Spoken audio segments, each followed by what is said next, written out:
Dapat po munang alamin or matukoy ang pangunahing problema ng bansa upang mapagtuunan ng pansin at mabigyan ng solusyon. We should have specific goals, do research, and make a policy that is fair for everyone. Walang problema sa pulisiya. Iayos lang ang pagpapatupad. Bago patubas ang batas, pag-aralan mo na gusto ng government. Two things, clarity and execution. Both, you need the communication and monitoring. As simple as that. Mandato ng Philippine Institute for Development Studies o PIDS na gumawa ng mga pag-aaral at pananaliksik ng mga pulisiya at programa ng pamahalaan at magbigay ng rekomendasyon sa mga mambabatas sa pagbabalangkas ng mga pulisiyang makakatulong sa ating bansa. Sinusulong ng aming ahensya ang evidence-based policy making upang bigyan din ng kahalagahan ng pulisiya na batay sa datos at policy research na sumusuri sa tunay na kalagayan ng ating mga komunidad. Napakahalaga ng policy research, lalo na sa mga panahong dumadaan sa krisis ang ating bansa. Kapag pulisiya ay pinag-aralan, susulong ang bayan.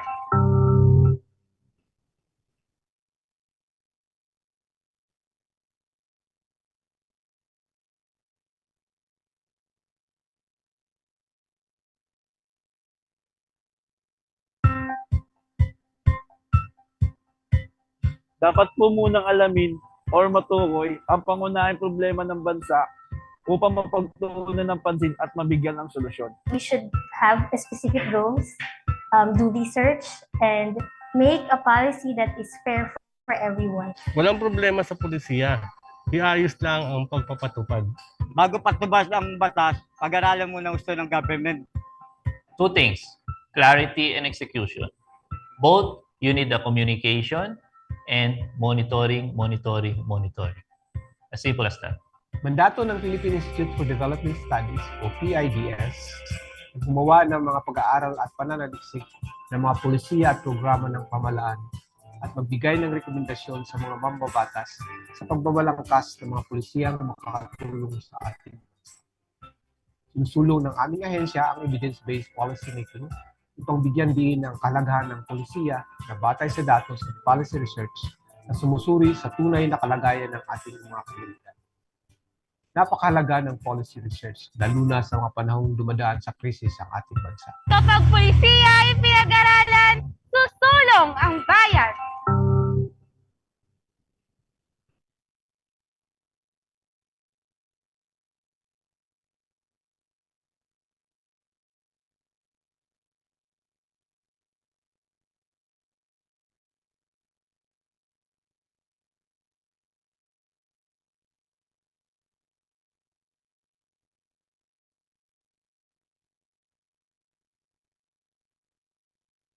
His flagship business program, Market Edge.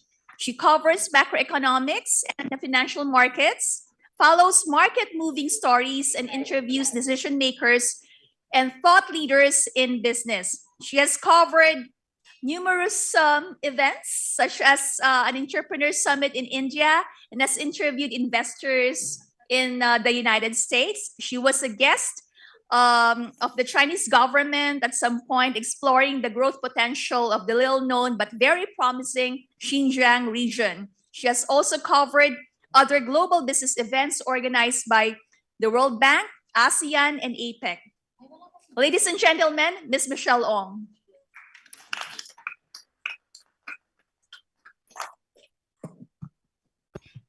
Good afternoon, everyone, and welcome back from lunch.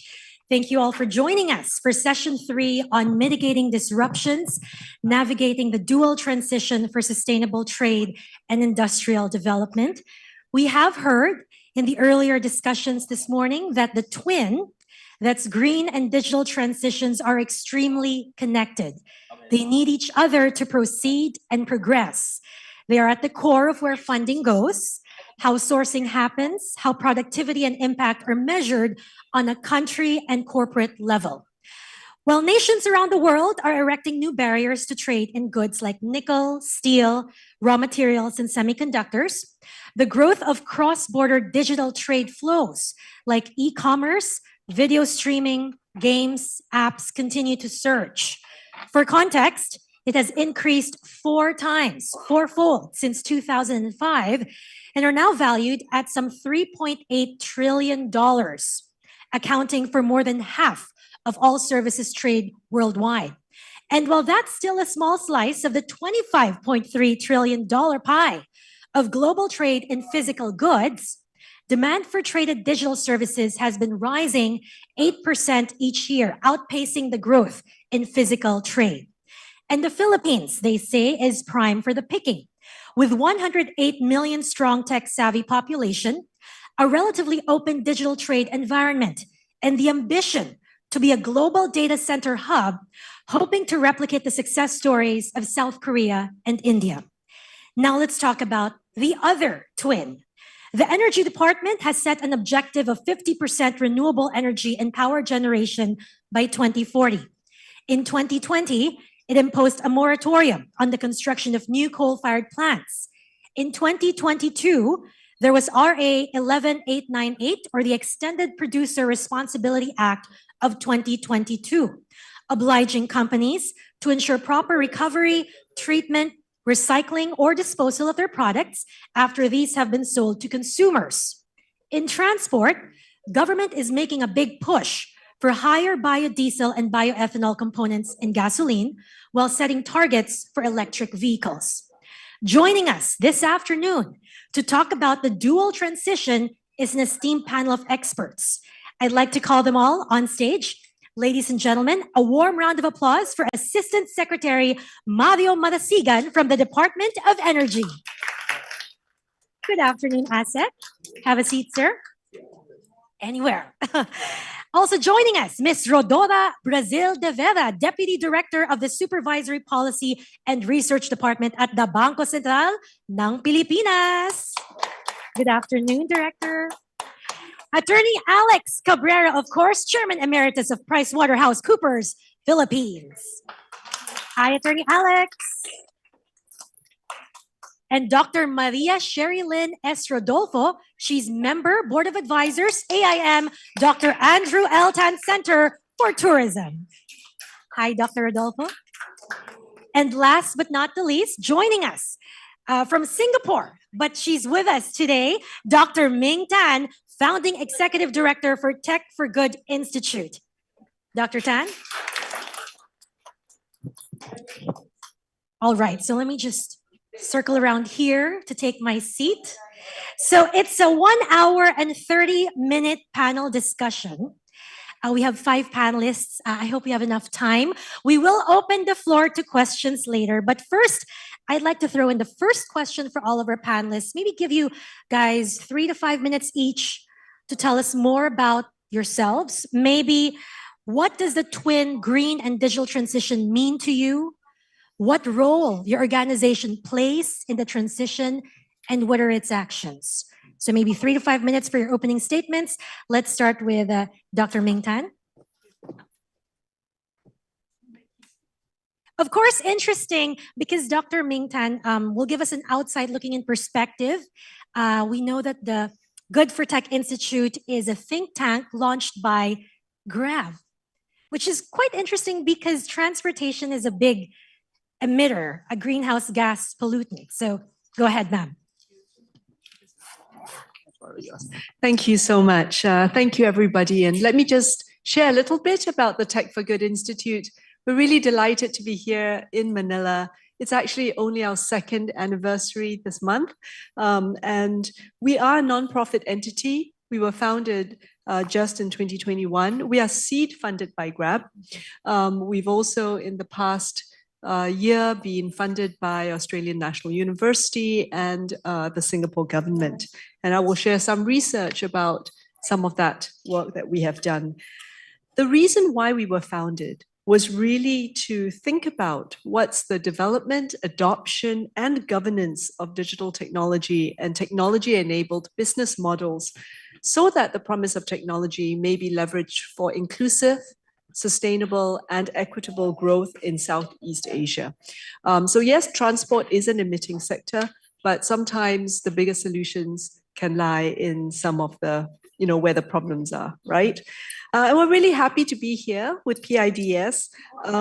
And I really think that this conference purpose is so important to promote public awareness of policy research. And that really aligns with what we do at the Tech for Good Institute, because before we make any policy recommendations, the first thing we think is to raise public understanding of tech issues and tech governance issues, and then after that, contribute to the conversation with research. As you mentioned, I'm not from Philippines, so I cannot speak about the Philippines, but let me share with you some things that we've been seeing across Southeast Asia. This piece of research was done, sponsored by the Singapore government, and they wanted to know across the public, private, and civil sector in 6 countries, Indonesia, Malaysia, Philippines, Singapore, Thailand, and Vietnam, what are they thinking about the next phase of digital transformation? And very top line is that there is this real shift in thinking about the impact of digitalization. Digitalization has obviously produced incredible economic and social benefits, but the governments are also grappling with all of the unintended consequences. Cybersecurity, rising inequity, environmental challenges. The panel before talked about the carbon impact of ChatGPT, for example. So there's this, in the early 1990s, they had this thing called move fast, break things, just do it. And that's really giving way to a new paradigm where companies are called upon to account for their products and services and be responsible, and then to beneficially impact society and the environment.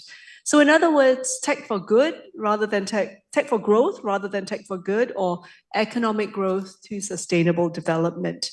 And just very quickly, there needs to be innovation, innovation at the technology level, at the business model level, and also at the policy and regulatory model, because things are moving so fast. And there needs to be policy learning along the way to be able to develop fit for purpose policy. And then the second part is you can have innovation, you can have the best ideas, but if it's not going to be adopted at scale, you don't get impact at scale. So you need to have a trusted adoption, not blind trust, not the please trust me, I've got a great product, but really a whole of society approach to resilience. So things like digital infrastructure and connectivity and literacy and being able to build the capability of populations to embrace and benefit from the technological advancements is really important. Just in short, the main thing that we're basically seeing is that governments across the country, across the region, are seeing that economic growth is crucial, but it's definitely not enough. And the consequences of growth in the digital economy has to be managed in a more proactive manner, such as with this conversation of digitalization and what it can also achieve from a sustainability perspective, if we're going to realize that inclusive, equitable, and sustainable future for Southeast Asia. All right, thank you, Dr. Tan. What about you, Dr. Rodolfo? A few minutes to talk to us about the organization you represent, the objectives, and what are the actions. I wonder, how do you bootstrap a sustainable future for tourism? That's the buzzword these days. Okay, thank you so much, Mimi. Good afternoon to everyone. So my name is Twinkle Rodolfo, and I'm with the Dr. Andrew L. Tan Center for Tourism based here in the Asian Institute of Management. So I'm also joined by my colleagues here, Dr. Rivera and Professor Ayla Gutierrez. And the center is actually advocating for sustainable tourism. So it's a center for sustainable tourism. And this sustainable tourism actually is anchored, of course, on the 3 Ps. We have people, planet, and prosperity, or others call it profit. And the center is heavily focused on conducting research. Actually, the team has published quite a number of works, both in the local and in international arena. And we have been conducting trainings and capacity building with the local government units and also enterprises. So we've actually run programs on designing sustainable tourism, not just for destinations, but also for enterprises. And one of the key reasons why we focus also on enterprises is because if you look at the data, most especially the recent, I think, publication of the Philippine Statistics Authority, the 2021 listing of establishments, you will see that about 99%, at least 99% of the enterprises or establishments in tourism are micro, small, and medium enterprises. And even if you look at the employment, that's at least about 96%. So, and these enterprises are the ones that actually do not have much resources, for example, to really pursue, let's say, this twin transition, digital transformation, and greening, because it requires a lot of resources. But if you look also at the data, the 5.7 million workers employed in tourism, that's actually a very significant number. So that's about at least 13.6% of the national employment in 2019, before COVID-19 pandemic happened. But what is very interesting is that based on the study of the IMF in 2021, at least 60% belong to the informal sector. And you have at least 50% women, so belonging to the marginalized and vulnerable sectors of the economy.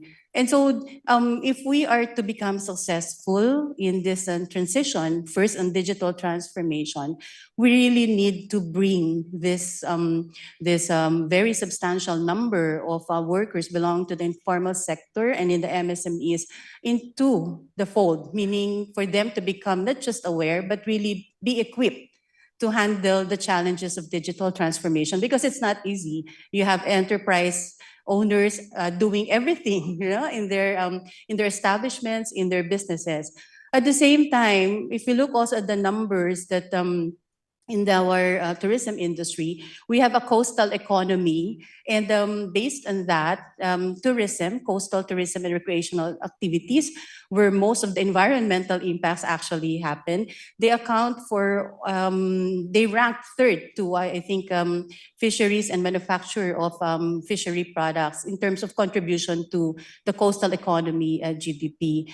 And we're looking at about at least 689,000 Filipinos whose livelihoods depend on the sea, on the ocean economy. And these are very vulnerable communities. So if we can find a way for digital transformation to enable them to become more resilient in their livelihoods, and also to allow them to use these digital apps, smart apps, to become more resilient, in the face of the impacts of climate change, then I think we can make a big difference. And in the center, we're actually working also closely with establishments. In fact, one of them is the Newport World Resorts, in promoting the I Love Earth program, because we recognize that within the establishments, enterprises, we can do a lot of things in order to, by using digital or digital transformation, sensors, etc., to reduce the cost of operations, to make everything efficient. So that's actually what we're trying to work on. We're quite busy nowadays with that. Thank you. You do sound very busy, Dr. Twinkle. On a more personal level, may I know how much of the country you've traveled and you've seen personally? 50%, 75% of the Philippines? Because you're into tourism. Yes, but I've not really covered, all the 7,000 plus 100 islands. But I know that, and I've seen very beautiful places. And if we are really to connect and make tourism growth more inclusive, we really need to use, this twin transition so that they can be part of the business of this tourism value chain. All right. Thank you, Dr. Twinkle. Alex, hi. Good to see you. Hi, Mimi. Alex, PricewaterhouseCoopers, I know that you guys released your maiden sustainability report this March that was covering fiscal year 2022. So go ahead, the floor is yours. Yeah, so just a bit of a background. Alex Cabrera here from PwC. I am the ESG leader of the firm. And maybe because of that, I'll be talking from another slightly different angle.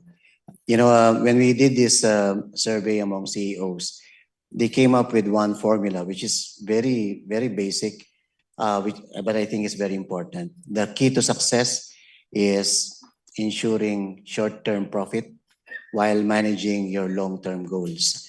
And that refers to sustainability. In fact, if in the same survey, the CEO said that they don't think they will survive. Majority of the CEO said they think they will not survive in the next 10 years. And at least 40% of them said they will not survive in the next 6 years if they do not change their business model. And what is this business model all about? Green and digital, certainly, but I'd like to classify the green on the environment side, the digital on the governance side, because these are tools that help your business enhance and innovate. The third one is I think the trend is becoming more and more important, the social side, the building of the social capital. That's why there's a talk about even shared prosperity nowadays among the initiatives that we're doing. You talk about the environment. It cannot be about the environment per se or being digital to be innovative. It has to be for something. And ultimately, when we talk about the environment or important tools such as digital tools, we're actually talking about human rights, human welfare, improving the quality of life. And that is a very significant portion of the ESG. The social, for me, puts everything together. This is so important, but the topic is so important that the other day I attended, I made a reaction to the proposed PENCAS bill, establishing the Philippine ecosystem for natural capital. So what they're doing is trying to gather all this data to see where all the natural resources of the country is, and putting this as part of national capital. That is actually a very good initiative because you have to start with something, monitoring what you have in your inventory.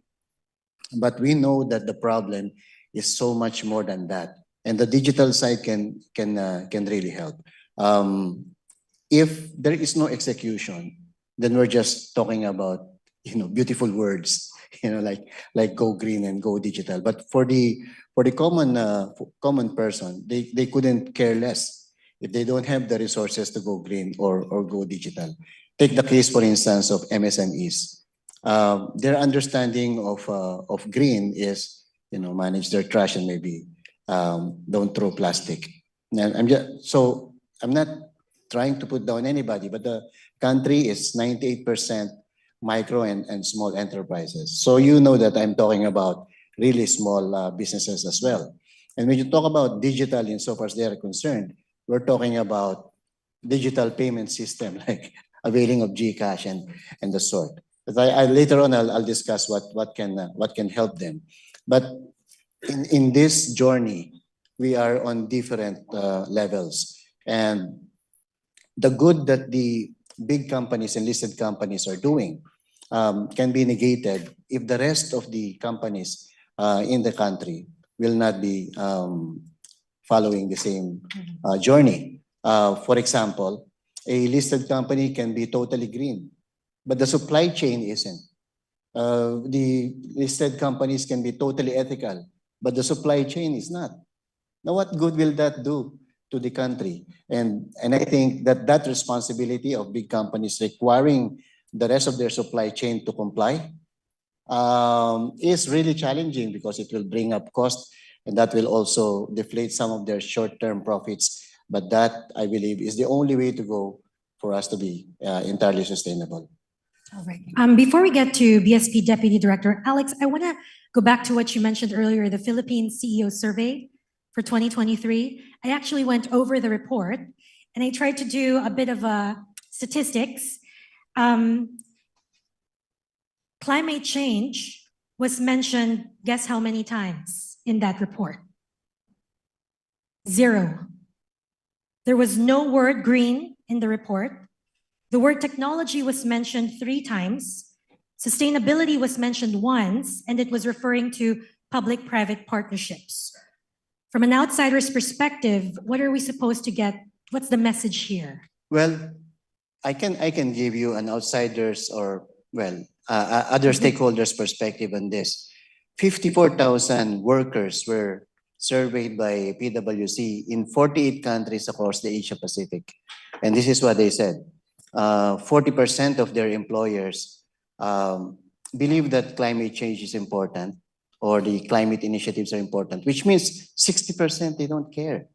40% or 40% are saying they have initiatives on climate change, which means 60% they don't have any initiative on climate change. But just going around talking to CEOs and businessmen, when you hear, and I get disappointed when I hear it, when you hear, I'm not going to give any clues, top business people telling you that we're just a rounding error in the net zero carbon emission. I mean, we wouldn't. I hear that a lot too.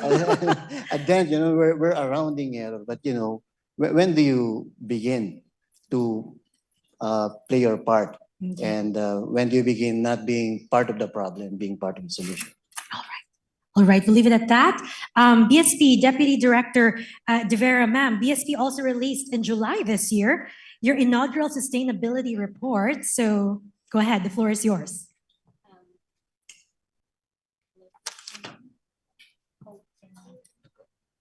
All right, thank you.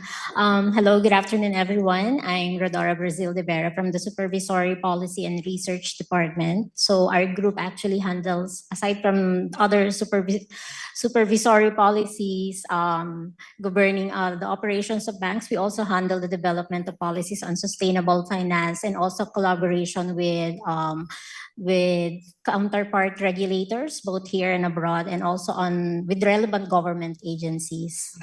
I think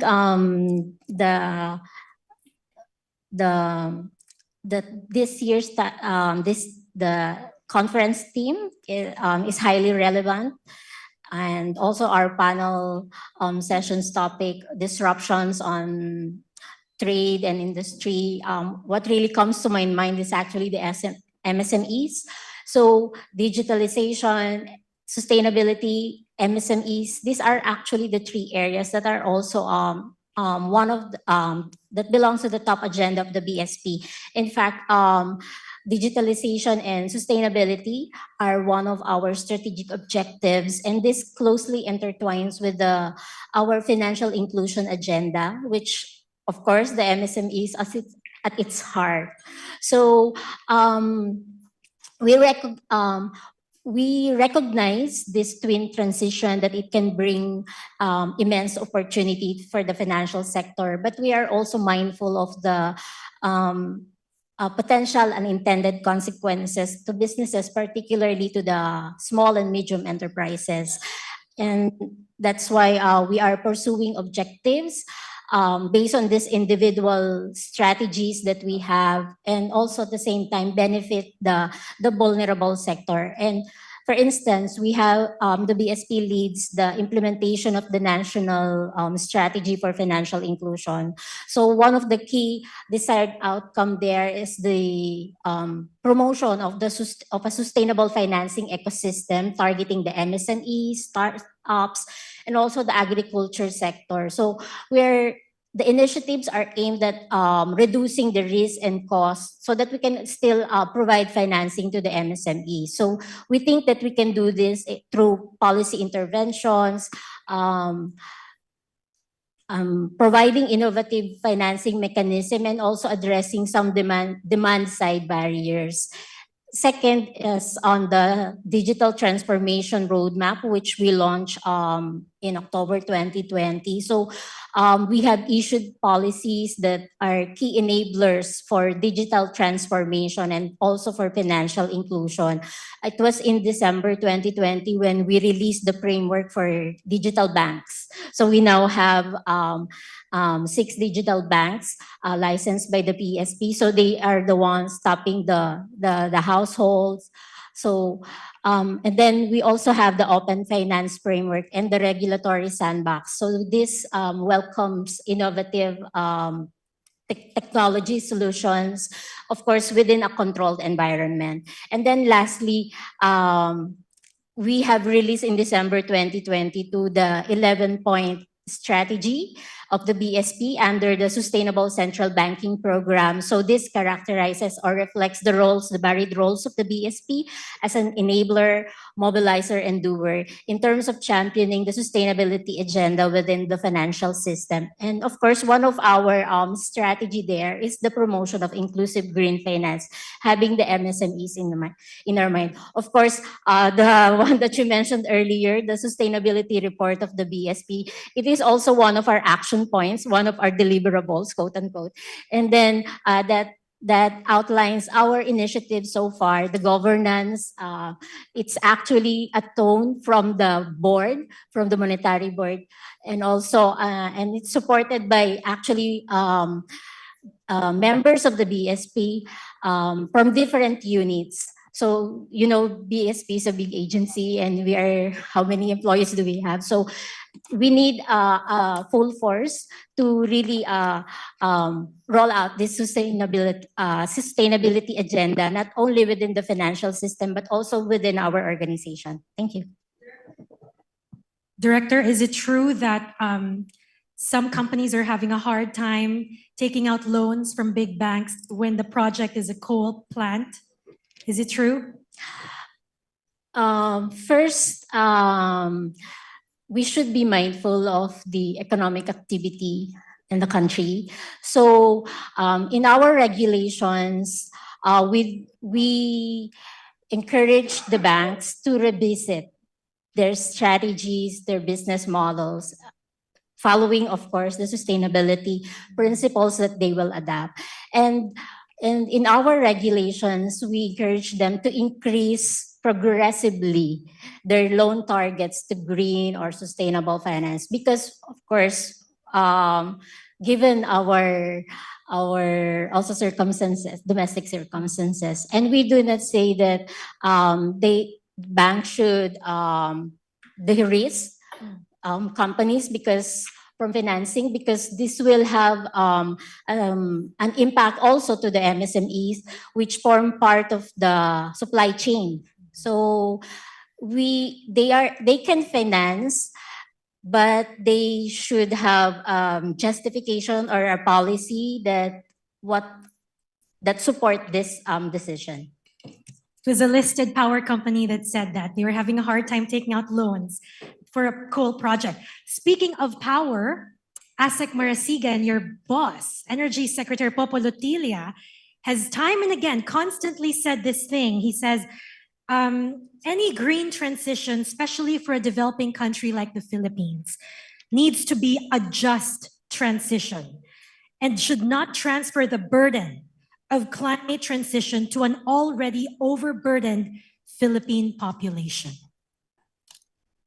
Thank you very much. Yes, that was the statement of our secretary. That means that we need support. If anyone or everyone wants us to really complete and go into a full transition, then we Filipinos cannot do it alone. We have, but we want to ensure that based on our mandate, we will deliver and we will ensure that our electricity, energy, the whole of energy, including its services, will be based on our mantra: secure, it should be stable, it should be sufficient, it should be reliable, it should be sustainable, and most importantly, it should be reasonably priced and affordable to consumers. So you have mentioned earlier that we target, the Philippine Energy Plan targets for 50% of renewable energy contribution by 2040. Yes, we are targeting that by 2040, and we are even adjusting it. We are crafting now the updated Philippine Energy Plan. It's still the same numbers that you will see, But the greatly increased demand will actually dictate how much renewable we can take in. That means rather than pegging it at 50%, by 2050 rather than 2040, we're looking at greater than 50% renewable by 2050. And how to achieve that? That is what the department is doing at the moment. We're looking at all avenues on how we can achieve first 35% by 2030, and then how shall we move forward going into 2050, which we target it should be more than, not 50, but more than renewables. So with today's themes that we are supposed to go green and digital, we're not only supporting all the industries going green and digital. The energy sector is adapting itself towards green and digital transformation. Thank you. All right, so that's the first round. Hopefully we all know them a little bit better. We have 30 minutes left. So for those who have questions, please do raise them. We're gonna try to address as many questions as we can. So let me first throw in the second round. For the second round of questions, I wanna start with Dr. Tan, Tech for Good Institute. What does it take to develop a tech ecosystem for good? I mean, what sort of important partnerships are there between maybe platforms and MSMEs? Because MSMEs are the backbone of this economy, not just for the Philippines. I was surprised for Southeast Asia, there are around 71 million. That's 97% of all establishments. So it's not a Philippine case story. It's the region's story. So what sort of partnerships are important, and how do you build a tech ecosystem for good? Thank you very much for that question. And whilst we look at, I think the first question that we have to ask is, what does good mean? Because quite often, who gets to define good gets to define the outcomes. So the first issue we always say is that the definition of good has to be inclusive to begin with. And that means that the government, civil societies, academia, and the private sector have to come together to align outcomes. When we align outcomes, we can then say, well, these are the areas that we're going to lean into. And one issue when it comes to this twin transition is that many countries have a digitalization roadmap, and some countries have a sustainability roadmap or a net zero roadmap, and quite often they don't reference each other. And one of the things that we're really sort of working with and having conversations is, how do you actually achieve both at the same time? Because in a way, the digitalization roadmap is not an end in itself. It's to achieve whatever good outcomes that you want. So to be able to do that, the way we think about it is we have to have sustainable digitalization, which is, as I think you mentioned, where the energy sector is actually one of the industries which has been extremely proactive in bringing on board efficiency, sensing technologies, etc., to be able to mitigate and manage all of its negative impacts, as well as the digital economies. I think, Alexander, you talked about the CEO survey. When we talked to digital economy companies, we looked at over 400 across Southeast Asia. 85% of them did say the words. They did express interest in or intention towards sustainability goals, but only about half of them had actually done anything about it, right? So, and environment was a complete blind spot. When they said they've done something about it, they're doing things that governments are pressing them to do. Think about cybersecurity. Think about data protection. And so when there is a whole of society requirement behind, it's pushing the private sector in the right space. You asked about the innovation ecosystem. The other way to think about it is, well, it's not just sustainable digitalization we need, but we need digital sustainability. And what I mean by that is that we can't achieve our goals doing it in the same way. You need digitalization to improve efficiency, as as you mentioned, to be able to reduce vulnerabilities that, that we mentioned, or be able to create whole new markets. And then that's where an innovation ecosystem only takes root and has impact when there is an adoption at mass scale around it. So if we think about the carbon market, for example, that's a whole new market that we are creating at the moment. It didn't exist before. And so you need to have trusted and verifiable data to have a carbon market. If I'm going to, I don't know, buy an offset, either where I'm a huge company or if I'm an individual buying an offsite for my flight, when I pay that money, how do I know it's actually going anywhere? You need that trustable. So you have great technologies, LiDAR, for example, for carbon stock monitoring, estimates on carbon yield, for example. How do you have trusted carbon credits? That's digitalization that's supporting sustainability goals. And I think at the end of the day, the private sector, and when I say private sector, I mean the companies, startups, and investors have to come together to work with government. If you have the aligned goals, there are many ways to the how. We all agree on the why. There are many ways in each of our different roles to be able to push the how, right? The government is really important because they are creating the environment to align outcomes, whether from a policy perspective, regulatory perspective, incentives, for example.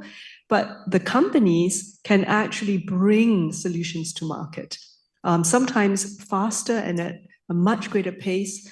And then you need also, if you're going to try to do new things, you need to also have the academia, the tech transformation, the tech translation units to be able to bring great ideas into products that can commercialize.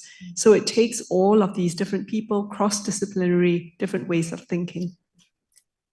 Dr. Tan, I'm very curious, what has been the most controversial policy recommendation from Tech for Good Institute? Something we'll remember you by. So I'm not sure if it's controversial, but I think one of the things which is a new way of thinking is the need for policy innovation. And what I mean by that is it took 75 years for the telephone to reach 100 million users.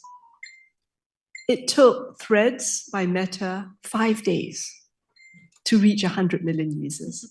So when you have that scale and that pace, you then have, how do you make policy when the impact is so great so quickly and you don't really understand even sometimes the technology that happens around it?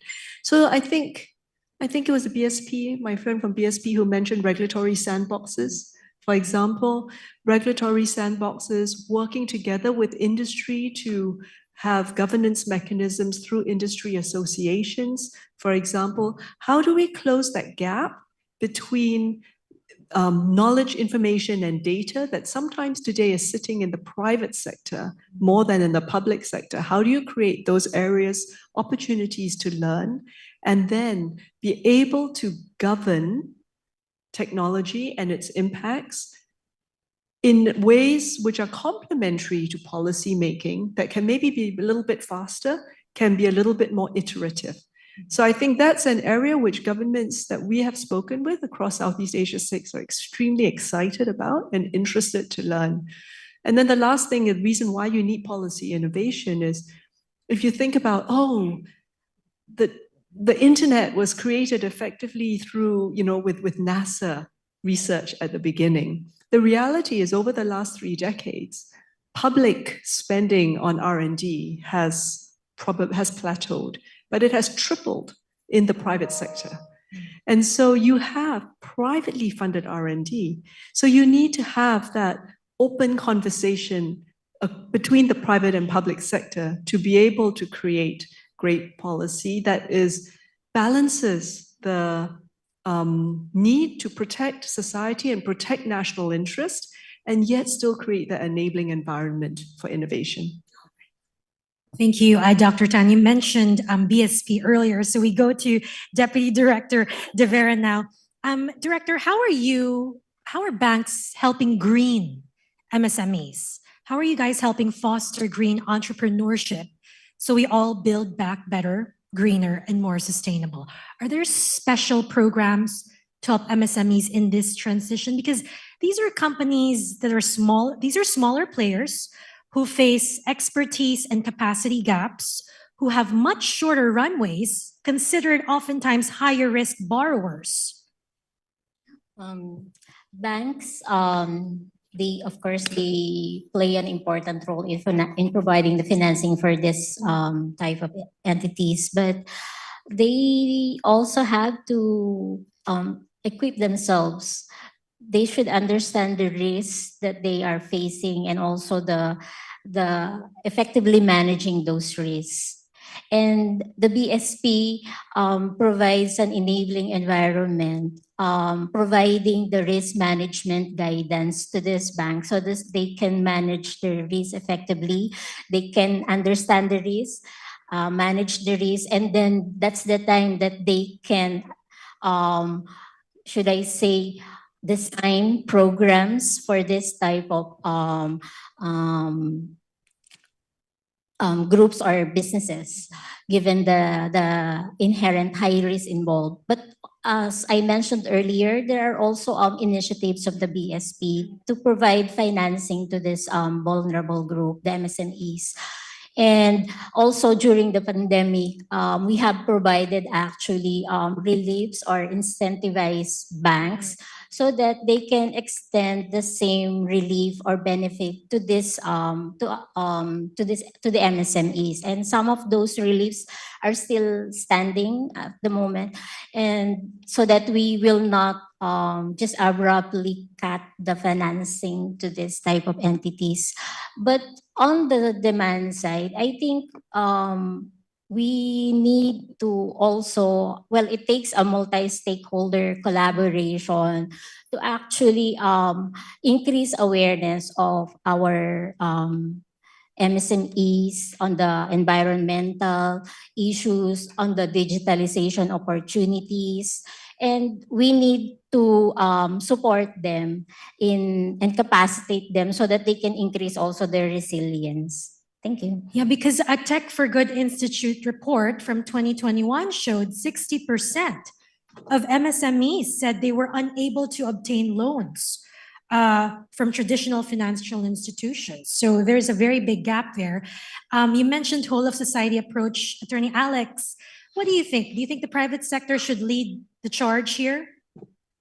I know it's public-private partnership, but who takes the bigger end?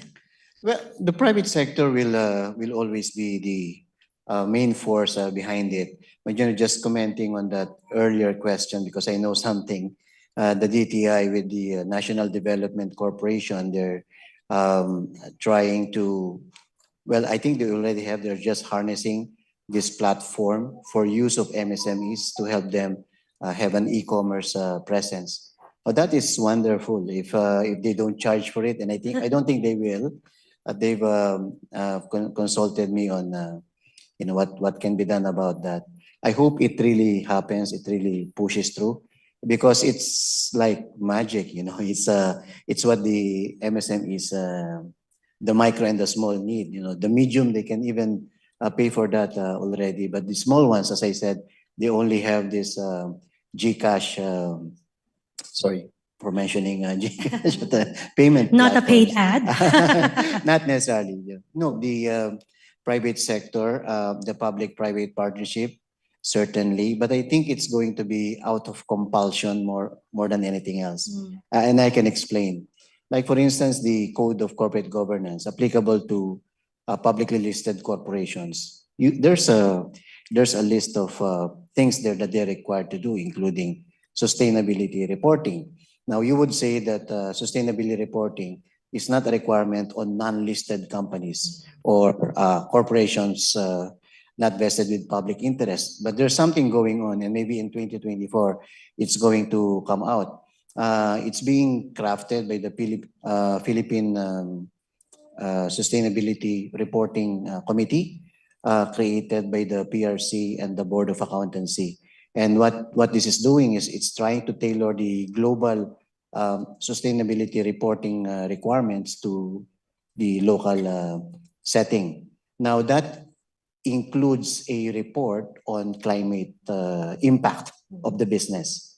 So imagine if every corporation will be required to disclose the climate impact of their business. That's a very important start, because without transparency, there's no accountability. And if I can add to that, one of my aspirations is for private corporations to report their impact on the natural assets or the environment in terms of what are the natural resources that they're using in order to create their product. And there's a PwC study, in fact, that more than 50% of the global GDP relies on natural resources. Can you imagine that? That we can actually deplete everything in a few decades if we're not able to regenerate, if we're not able to account. And we're talking about green and digital. Maybe for us, that's not even our problem, because we can survive this. We can finish everything and we can survive it. So everything that we're talking about here is actually referring to the next generation and their children. That is really the main purpose of, because if it's just our survival, we're good. So this is actually for posterity. For the next Attorney Alex, the reporting, will that cover privately owned companies or just listed companies? No, that's for everybody. So that's going to be a required disclosure in the notes to financial statements. I don't know if ultimately they will accept. Can the small companies afford it? No, the reporting is you're required to report your climate impact, right? And there will be guidance on how to report your climate impact. You know, just like how there are guidance on how to report your fixed asset or your property, plant, and equipment, how you depreciate it, etc. So there will be something like that, but in relation to climate impact. There are a number of laws that's compelling it as well, like the Expanded Producers Responsibility Act that requires you to account for the plastic that you put out, collect them, and then there's a certain schedule in the law on how much you're supposed to collect from the environment. And the first phase is for large companies only. So that's the sad part. Anyway, for large companies only. So this is a law compelling companies to be part of the solution. But this is not a law that compels companies not to be part of the problem. If you are, I'm sure you can collect, and apologies to my clients, they're not here, but with all objectivity and all good faith, I say, I'm sure they'll be able to collect the trash, you know, because they have the means and they have the dedication to do that. But can you have the right R&D, you know, to stop the sachet economy, you know, to go into refilling or whatever works? You know, do you have the right investments, the sufficient investments, R&D, to have a packaging that decomposes, for instance? And this is something that they're putting effort into that, but they're not yet there. And that is why I'm saying they are ready to be part of the solution. They will comply with the EPR. You know, but so long as you're trying to solve the problem, you're also creating. It really requires a whole of nation approach. If I may share, I was talking to a big printing company the other day, and they were sharing, you know the straps, the bands that you wear around your arm when you attend concerts? They're made of a material called Tyvek. They're supposed to be 100% recyclable. Recyclable, eco-friendly. What's the problem? They're recyclable elsewhere, not here, because we don't have the facilities to recycle. Sayang naman. You know how when you cater to multinational companies, they require you, if you want to print for them, to use so-called FSC certified paper. It's a Forest Stewardship Council certified paper. It means the paper was sourced sustainably. There was replanting, there was proper procedure followed. What's the problem? We don't have FSC paper here. So to cater to them, we fly the paper all the way from the Netherlands, sometimes from China, from Indonesia. It defeats the purpose. I have a question for you. So they're asking, No, I have a question how for can you. we do sustainability this way? Yeah. So there's a waste segregation law, and private companies, they're prepared to segregate. What's the problem? What's the problem? The local government, when they collect the trash, they put them together. And It's you so know, frustrating. these Makati. businessmen, they're very practical. They say, you know, if government thinks, if we take the right approach, we would not have Smoky Mountain. We would have recycling plants. There would be no payatas. We would be thinking of recycling plants, which lead me to my next question, Energy Asec Marasigan. Sir, I love sustainability. I love going green. I'm all for renewable energy. But here's the question. Are we punching above our weight when we talk about RE targets? I mean, you think about it, we don't even have, our power is expensive as it is. It's hard to attract investors here because it's so expensive. And in an electrician's words, madumi ang kuryente natin. The fluctuations are wild. In Valenzuela City, which is a big area for factories, you know what they require all factories to have? Automatic voltage regulator, AVRs, just so your machines won't break. Because every machine, expensive machines, can tolerate certain swings in supply demand. But the ones we have are crazy wild swings. And these companies I talk to, they say, you know, we can't even do with AVR. We need UPS. We buy the uninterruptible power supply just so we can operate.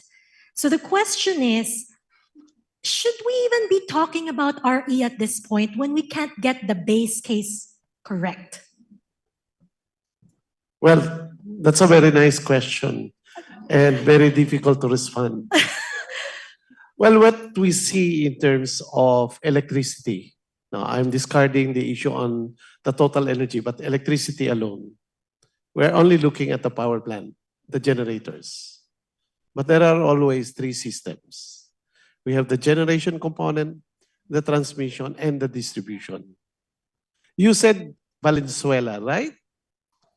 So it's not concerning supply because the other cities are not affected. It also doesn't concern about transmission because the electricity is there. So it's down to the distribution. And maybe the problem would be the distribution facilities, the maintenance and operation. And sometimes the common problem is a simple vegetation problem. Very, very basic. But the other problems is that we see some dwellers beneath our transmission facilities. There is already a law that prohibits any infrastructure or structure beneath the power lines. Unfortunately, there are cases that there are dwellings just beneath the transmission towers or along the transmission power lines. So there are many instances that we really have to coordinate, and we need the support of everybody, including the local government unit, and even sometimes the civil society, because it's very difficult to address all of these concerns at the same time. But going to the earlier question, shall we push for renewable? Yes, because it's that what we have. We say that it's expensive here in the Philippines in terms of energy supply. Well, it may be, let's have a look at the entirety of the cost system. We're comparing ourselves with our neighbors in the ASEAN. Look at Thailand, look at Indonesia. They have coal resources, they have gas resources. They power up the system with gas and their own coal. We buy from them. If we buy from them, they have more money to sustain and provide subsidies to their electricity and power services. In our country, we import much of our fossil fuels. Almost 99% of our coal supply comes from Indonesia. Well, it's better because we have ASEAN free trade agreement, so somewhat the taxes are reduced, but it's the same thing. We import. Whatever would be the international prices, it will prevail in our country. Looking deeper into that, how much does it cost us to build a coal thermal facility here in the Philippines compared to in Thailand? Would it be different? I believe it's just the same. But how come the electricity price in Thailand is cheaper than the Philippines? Mainly because Thailand has energy resources like natural gas wherein they get the subsidy. So here in the Philippines, what we should be proud of, it's the true cost that we are paying for. It's the actual generation cost, it's the actual transmission cost, and the actual distribution cost. And at one hand, maybe some of you or very few of you would know, we even provide subsidies in our system. Yes, look at your bills. There is that component on universal charge for missionary electrification. What does that mean? It's very expensive to operate electric power services in off-grid areas like Mindoro and Palawan. So what do? We, the on-grid users, subsidize the off-grid areas. We're still paying about 18 centavos per kilowatt hour just for powering up Mindoro and Palawan, which take up more than 90% of the 72% of the UCME that are collected for everybody on the grid. Another cross subsidy is we provide a discount for the elderly.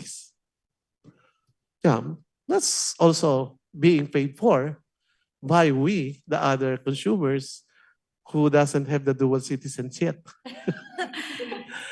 And it's good that there was a move by the national government before that to support the part of the previous loan of the National Power Corporation be sourced from the Malampaya.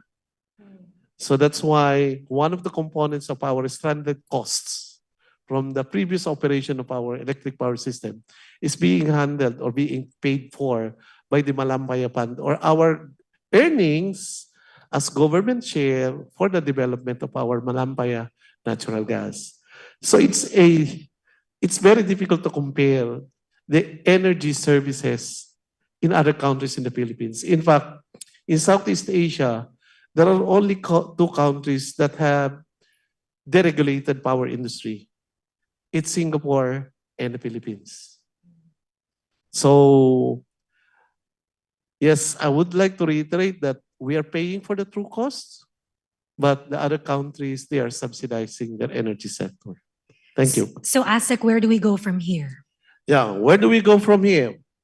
We lack this. We have abundant renewable energy resources.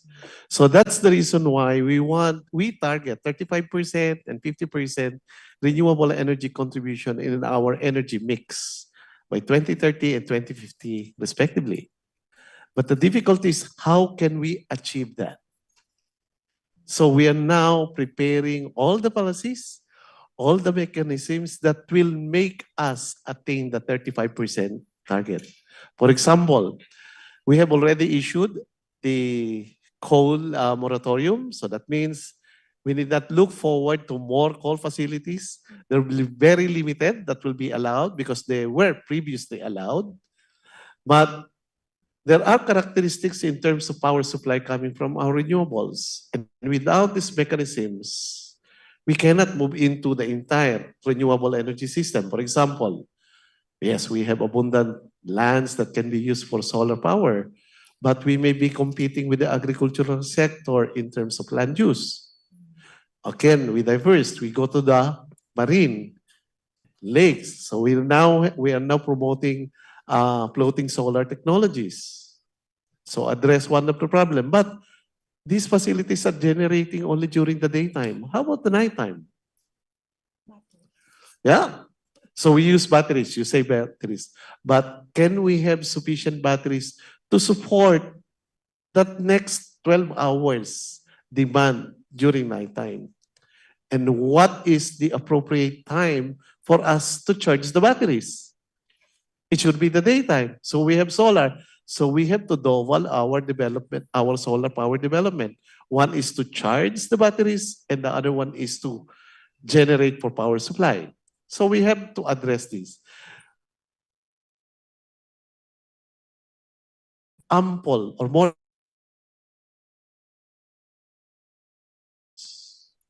Again, what would be the necessary mechanism to address that? We put that as part of our energy transition concept. Number one, We don't see the transmission lines from the sea. And transmission line system takes about 10 years to develop. So before we can see the first tower offshore in the country, we have to make sure that the lines will be there. Right? At the same time, where shall we assemble all these offshore wind technologies? We need sufficient ports, dock areas, so that the incoming vehicles delivering all the parts, they can assemble it before deploying offshore. So we need to develop the ports. So maybe somebody will be, why are you developing your ports? You are developing your offshore solar wind. So we have to develop those infrastructure. Now, intermittency of both solar and wind in particular, how shall we manage our system operations? We need to digitalize. We need a smart and green grid system, because immediate reaction of these facilities, whether the loss or occurrence, we have to address that. And to efficiently address that, we have to move into the other sector, going digital. That's why I mentioned we're not only supporting, we are adapting. At the same time, what will be the transition fuel that we need? Batteries, we can immediately put it up. One renewable energy that serves the transition or the necessary ancillary for our intermittent RE would be pump hydros, because pump hydropower development can immediately address the ancillary requirement of our intermittent renewable energy resources.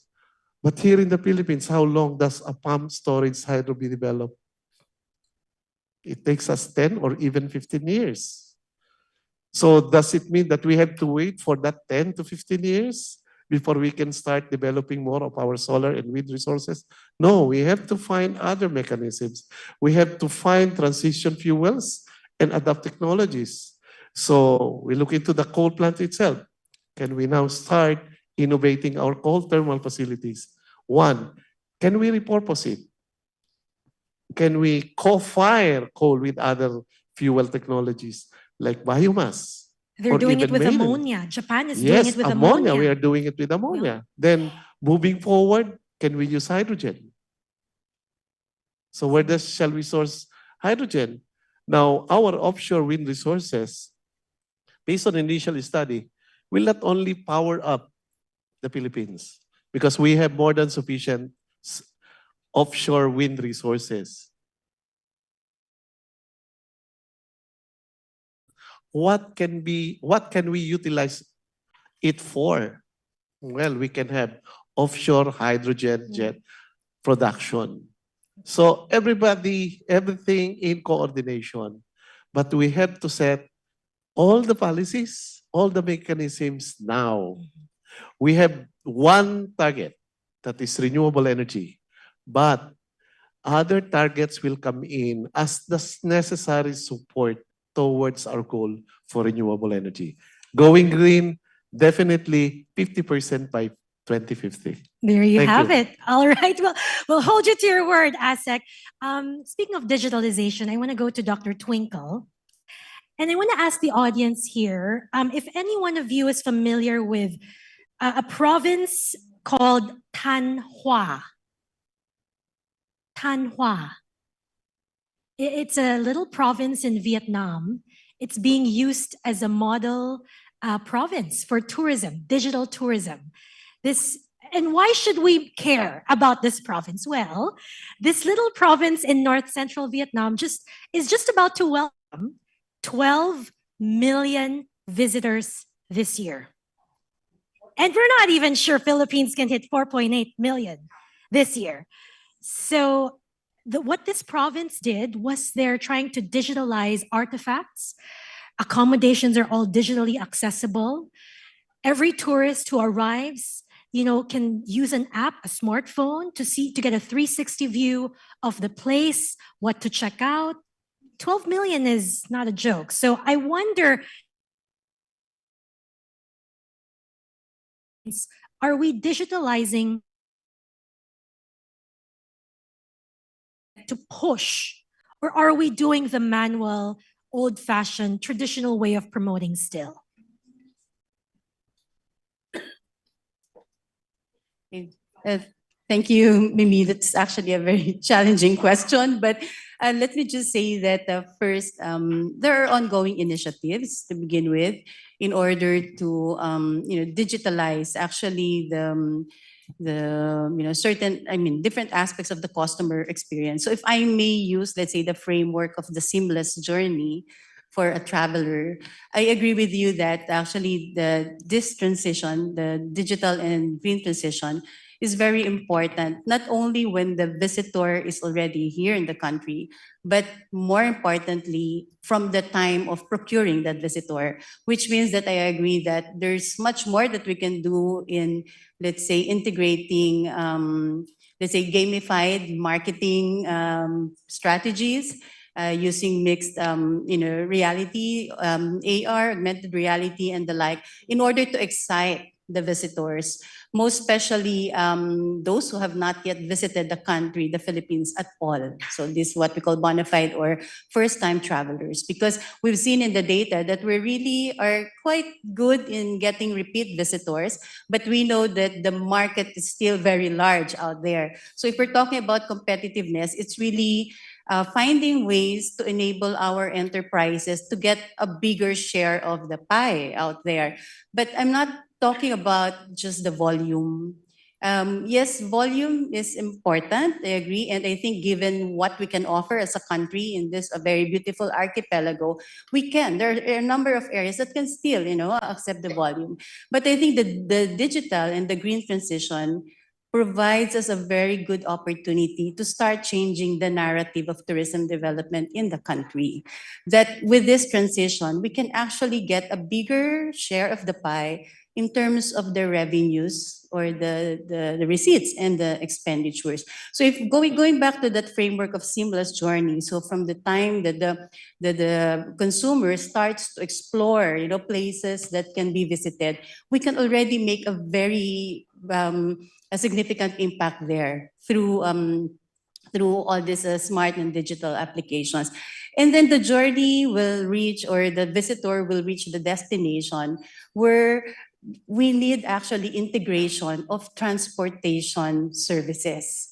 You get a very good experience at the airport, but then once you want to do multi-destination trips, again, across our beautiful archipelago, then the problem starts to surface. You need sometimes to get out of your accommodation, to buy a ticket for a ferry, to buy a ticket for a bus, for a bus trip, land transport, and the like. And we see this really happening in a number of our destinations. So I think that is something where the private sector actually can come in to help also find solutions to that. So that's actually investment. So that's one. Now, at the same time, in the destinations, and since we're talking about green transition, we have a number of, as you said, we have a number of natural resources. We're very blessed with natural endowments, which now allow us to capitalize on our nature-based tourism products. And this is an area where we can actually ensure that this twin transition becomes a very successful pillar in not just inclusive growth, but in sustainable development. If we can use digitalization in order to make it easy for visitors to enter ecotourism sites, enable them to pay for fees even before they even arrive here in the Philippines or in their destinations, that will be a very, very good impact. And then on the supply side, if I may just add, it's not just about making the visitor actually satisfied because of that journey, but that satisfaction is also derived on how our services are delivered to them. So upskilling of our tourism workers, the frontliners, and also enabling our enterprises to access raw materials inputs at lower cost because they have access to what we call shared services. That would be very helpful for them because if I may just add right now, in relation to impacts of climate change in the Philippines, the tourism sector, the tourism sector's contribution in terms of carbon emissions to the total carbon emissions of our national economy has increased from about 11.4% in 2012 to already 27.2% in 2019. It just declined about 6.1% in 2021 because of COVID pandemic. But as we try to, as you said, bootstrap and then really recover and bring our performance to a higher level, then we need to do something about this impacts of the tourism industry on the climate change or on the environment. So that is also another area where this digital transformation is very much needed. And with that, I think we can create value. We can create value not just for the visitors, but most importantly for the host communities, because we owe it to them to have this industry being offered and for this industry to generate that very significant economic footprints that we're all enjoying today. All right. Before we get to a question from Zoom, Dr. Twinkle, from your perch, is there any province that stands out as the most digitally ready for tourists, that is? I cannot really say that there's just one province that offers it all. There's no, let's say, even right now, maybe an enterprise or a destination that offers it all. So most of the destinations actually, I think, are still, learning and are still trying to bring in those investments that would allow them to become, very, digital and to implement all these green practices. But at the establishment levels, enterprise levels, most especially among the larger companies, we're seeing already the impacts of this twin digital and green transition create already or generate savings for them. So I think that's something that we can So it's work still on. very fragmented. Yes. The efforts are very fragmented. We can do more, and investments are really needed for right. this industry. Yeah. All right. We do have a question from Zoom, from Ronan Lim. How can we make investing in long-term growth and sustainable resources like power more appealing when executives and policymakers are perceived to be concerned only about short-term growth? A follow-up question would be, could the government consider providing renewable energy directly to customers and compete with service providers like Meralco? So we have an unhappy Meralco customer here, but go ahead. Well, thank you very much for the question. Well, I would say that the Philippine Energy Plan, we now extend up to 2050. It's really a sufficient time for us to really plan what do we intend for the Philippines in terms of the energy sector. So definitely we're working on it, and this is also aligned with the Philippine Development Plan. That's why we have the administration's plan, which is coined with the short-term plan, but we have also up to 2050, which involves the long-term plans that we have. Now, with regards to that question, whether they can source out their supply directly from renewable, there are several options actually. Number one, if you are a user, a relatively huge user, let's say your peak demand capacity is about 100 kilowatts. Let's say you have 10 air conditioning system that you run every day regularly, then you will have something like 100 kilowatts peak demand per day. Or you may have a SME within your properties, then it caters to about 100 kilowatt. Yes, you can directly buy renewable energies under the Green Energy Option Program, wherein there are what we term as retail electricity suppliers that caters only renewables. The bigger picture of this is actually the retail competition and open access. But the threshold now for retail competition and open access that involves renewable and conventional is at 500 kilowatt. But for renewables, we're now down to 100 kilowatts.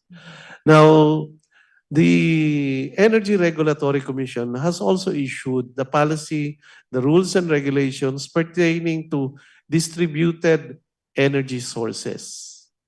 This means these are you putting up your own system. Yes. So you can freely put up your, let's say the easiest one is solar rooftop installations. Yes. So you can easily now put up your solar rooftop installations. If you use, if your installation is just enough for your consumption, but you have a little extra when you go into vacation, then you can enter into a net metering agreement with Meralco. Any excess generation, we will be paid back in terms of the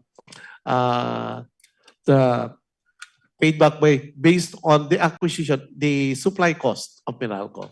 So you can We have that already. Yes, we have net metering program already, and we have I don't know the last count, but Meralco alone is hosting about 5,000 customers, I believe. Like an Internet of Energy sort of thing. Yes. The grid becomes two-way. Yes. I become a consumer and a producer. You just make use of 2 meters. All One right. going in, going out. So then you deduct whichever is more. All right. Then aside from that, the DER now, the distributed energy resources, can also provide for bigger installations.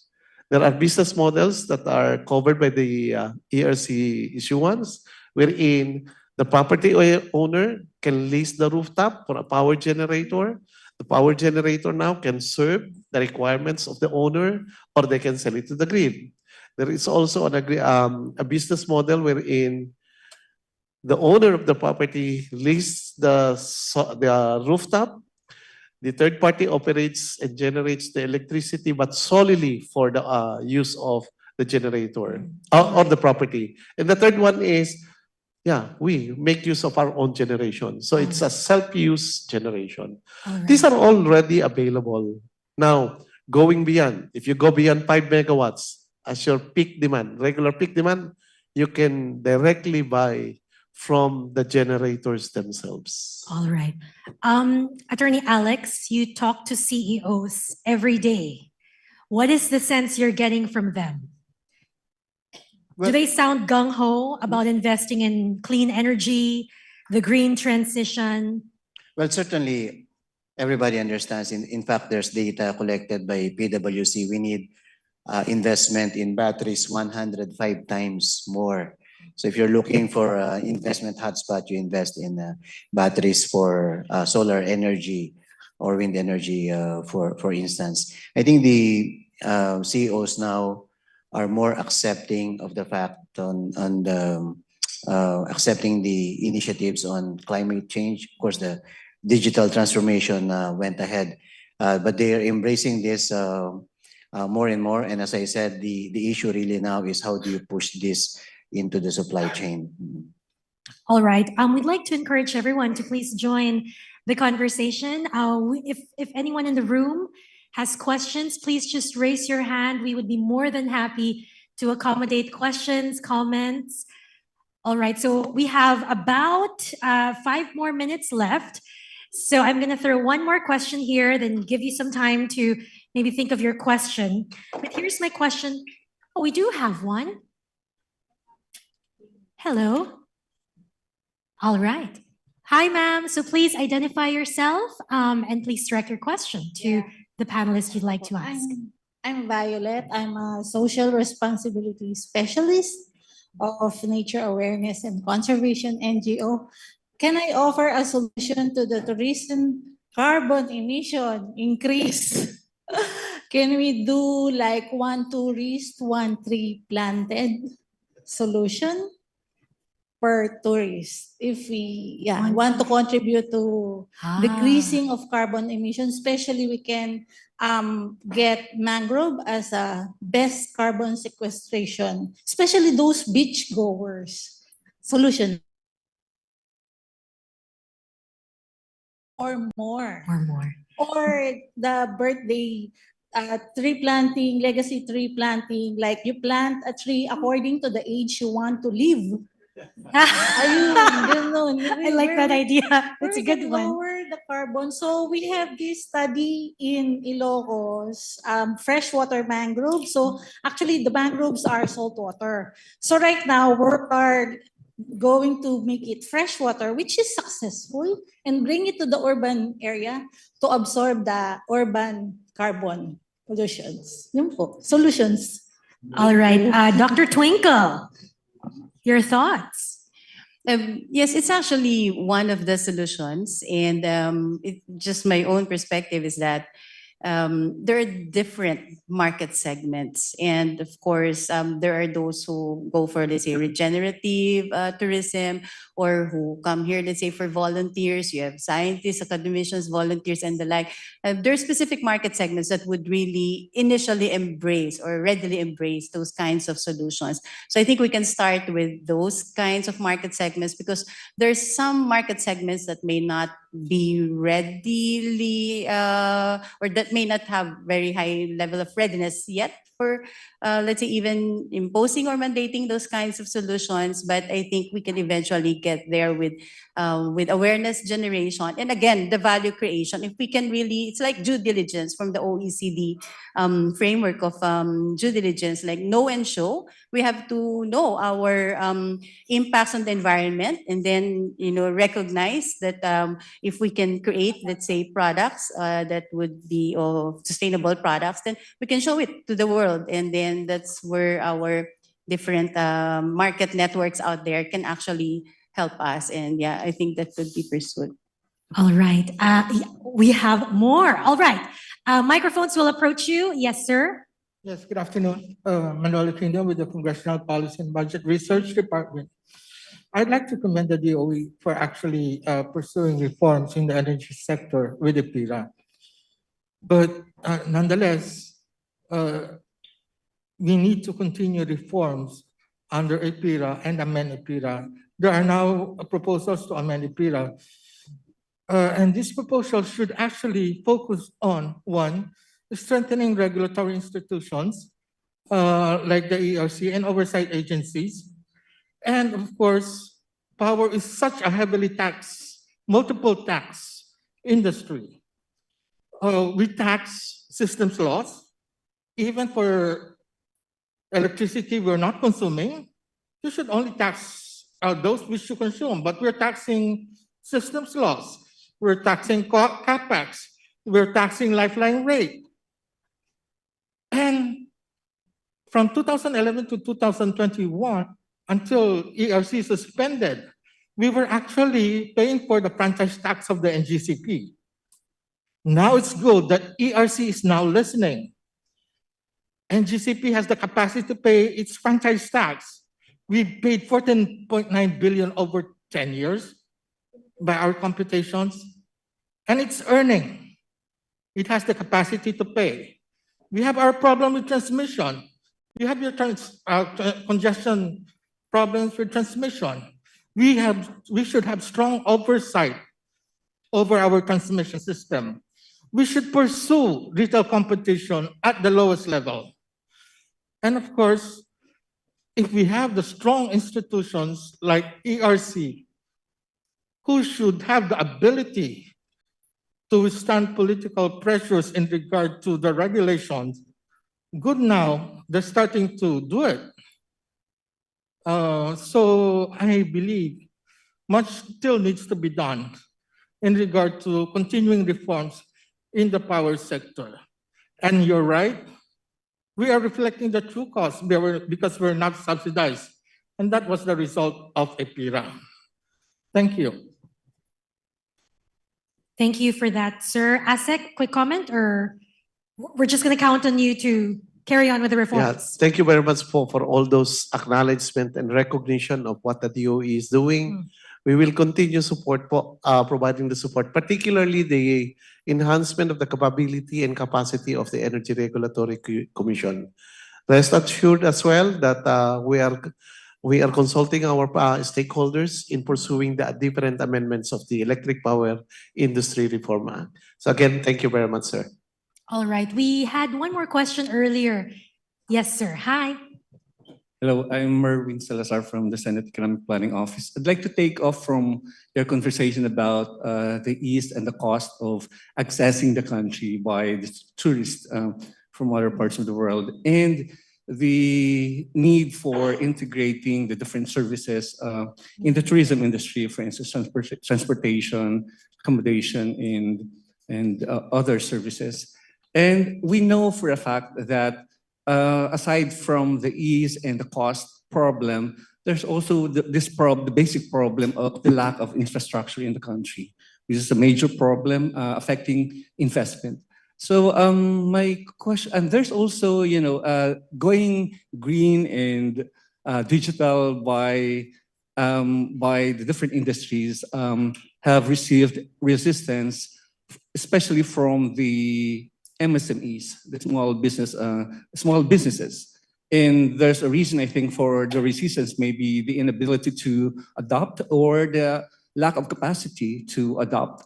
So my question is, what specific actions would you recommend for government to do and the private sector to do in order to address these challenges? Thank you.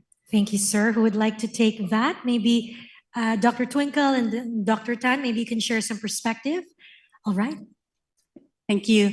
Yes, I do agree. Actually, infrastructure has been identified as one, if not the main weakness of the Philippine tourism industry, and that's revealed in a number of competitiveness ranking reports produced by organizations such as the World Economic Forum. And in the case of infrastructure, we're dealing actually with two groups. Of course, you have the hard and the soft infrastructure.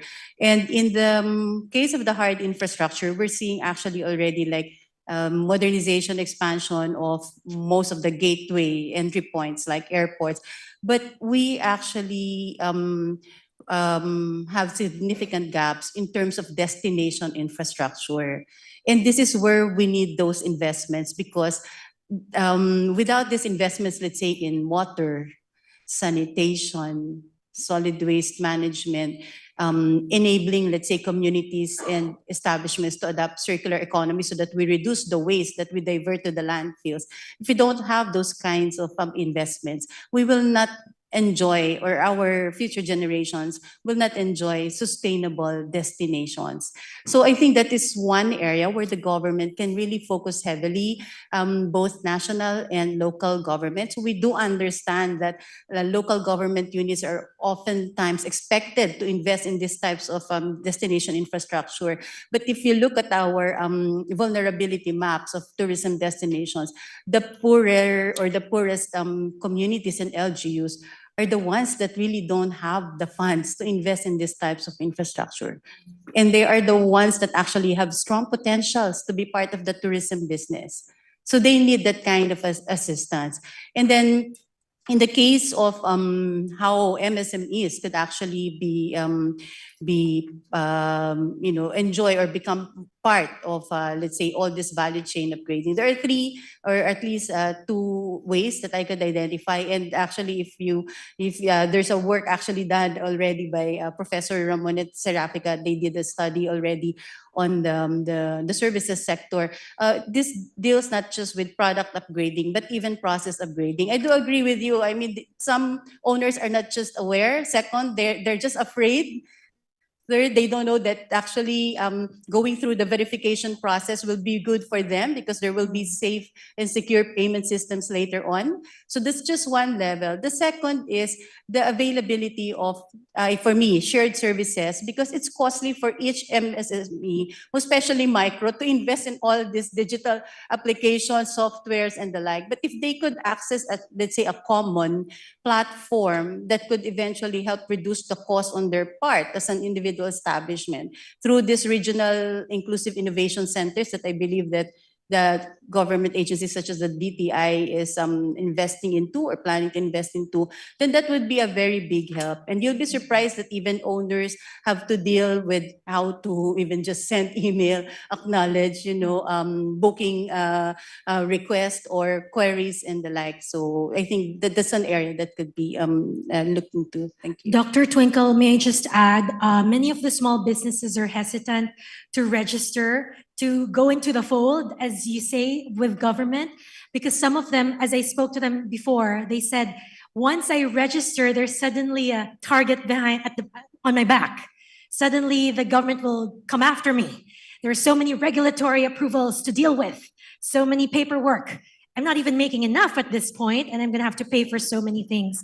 So many of them actually do prefer to stay in the informal sector, for better or worse. So I think the challenge really is ease of doing business, for government to convince them that the benefits outweigh some of the challenges of becoming registered. Dr. Ming Tan, from your perspective. Thank you so much. I think I'll speak more broadly outside beyond the tourism economy, but I think that the MSME issue has been mentioned many times, and you mentioned 71 million across Southeast Asia. So it's really real. And I think one way is to look at the opportunity of partnering with the private sector to be able to bring MSMEs on board.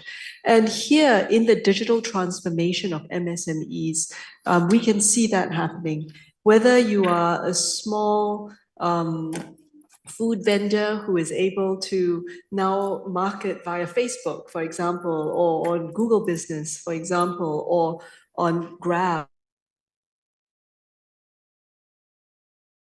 Shopee or Lazada, it's not a magic bullet, but it's their first step into the digital economy. And then the platforms recognize it and actually spend huge amount of resources to be able to onboard these micro and small businesses, especially. The medium ones are usually okay. And they have small business booster programs, for example, digital literacy programs, and sometimes the private sector companies partner with each other as well. So for Grab, for example, they know they have outreach to the drivers, but they don't have a curriculum for digital literacy. So they took Microsoft's digital literacy program, which is very, very good, and then pushed it out in small bite-sized ways. So the same goes for sustainability. And the platform companies, they're not perfect by any means, but what they have is also significant reach both to the companies and to the end customers. So you can either create an incentive on the customer side, getting your food delivered, check the box that doesn't require plastic cutlery. These are really, really small efforts, but when you look at the scale, remember I talked about took 5 days for Threads to reach 100 million users. When you look at the scale at which these platform companies are working at, that scale really adds up. Every rounding error, when you multiply it, really adds up. And so I think that bringing the big companies on board, make them not part of the problem, but part of the solution, as Attorney Alex says, is definitely part, one way, one lever or one tool in a big toolbox of ways in which that this twin transition can be actually realized. All right, thank you for ending on the partnerships note, how important partnerships are.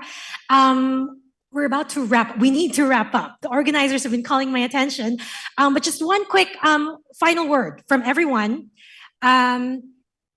When we're back here in this hall 10 years from now, what do you think are we going to be talking about when it comes to the green and digital transition?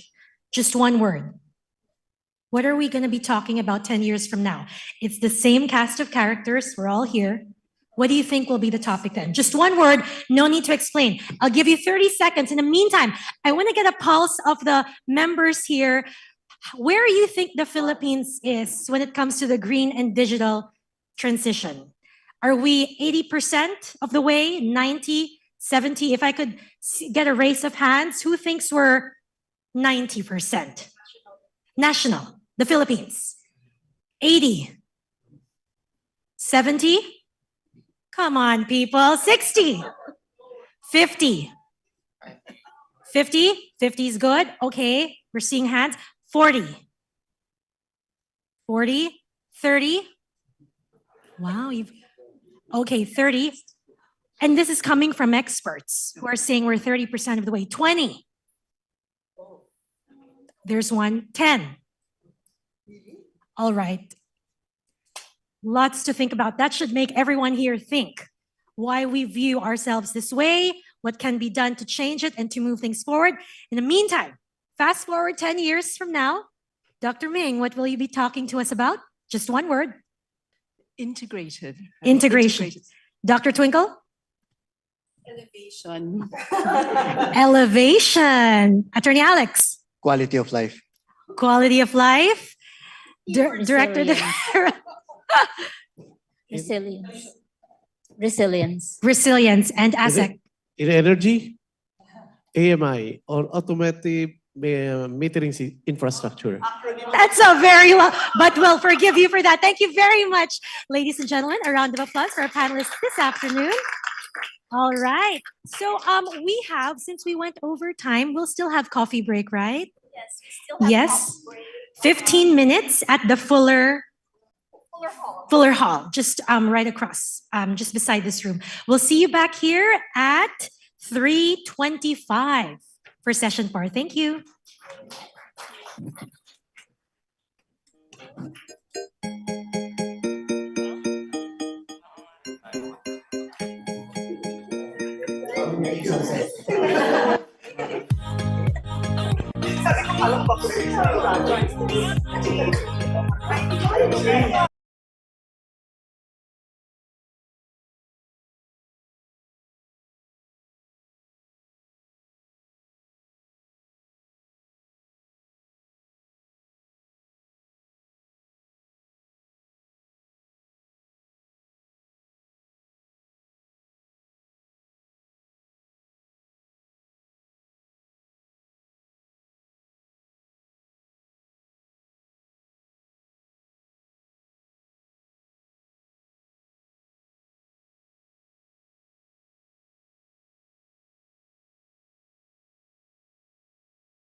COVID-19 pandemic, climate change, and worsening socioeconomic inequalities, our world is faced with a pressing challenge.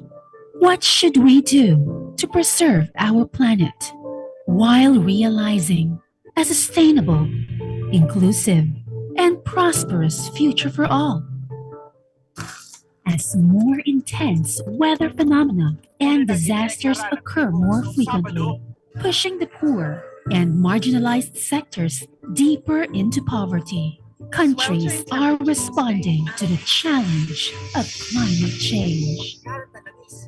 They are aiming to reduce greenhouse gas emissions and cap the global average temperature rise to 1.5 degrees.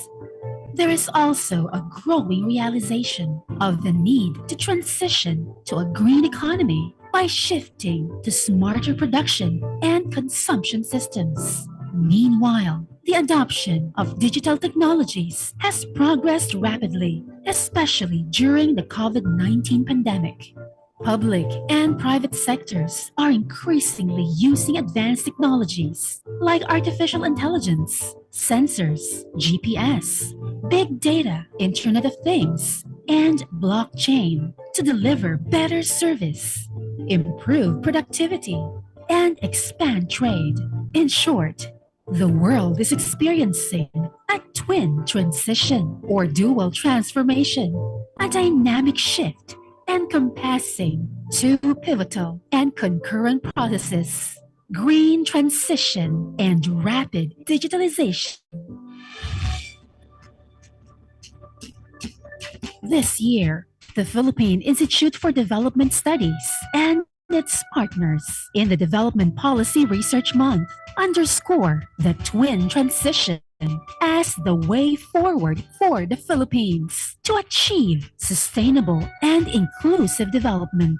Digital transformation and the shift to sustainable practices are both essential if we want to build a better future for ourselves and the planet. Digitalization and green transition are directly linked to each other. Both are important in achieving the Sustainable Development Goals, or SDGs, to realize a green planet without poverty, where everyone lives in peace and prosperity. The Philippine Development Plan, or PDP 2023 to 2028, recognizes the environmental forces and digital trends shaping the future of the Philippines. To this end, it adopted the underlying theme of transformation.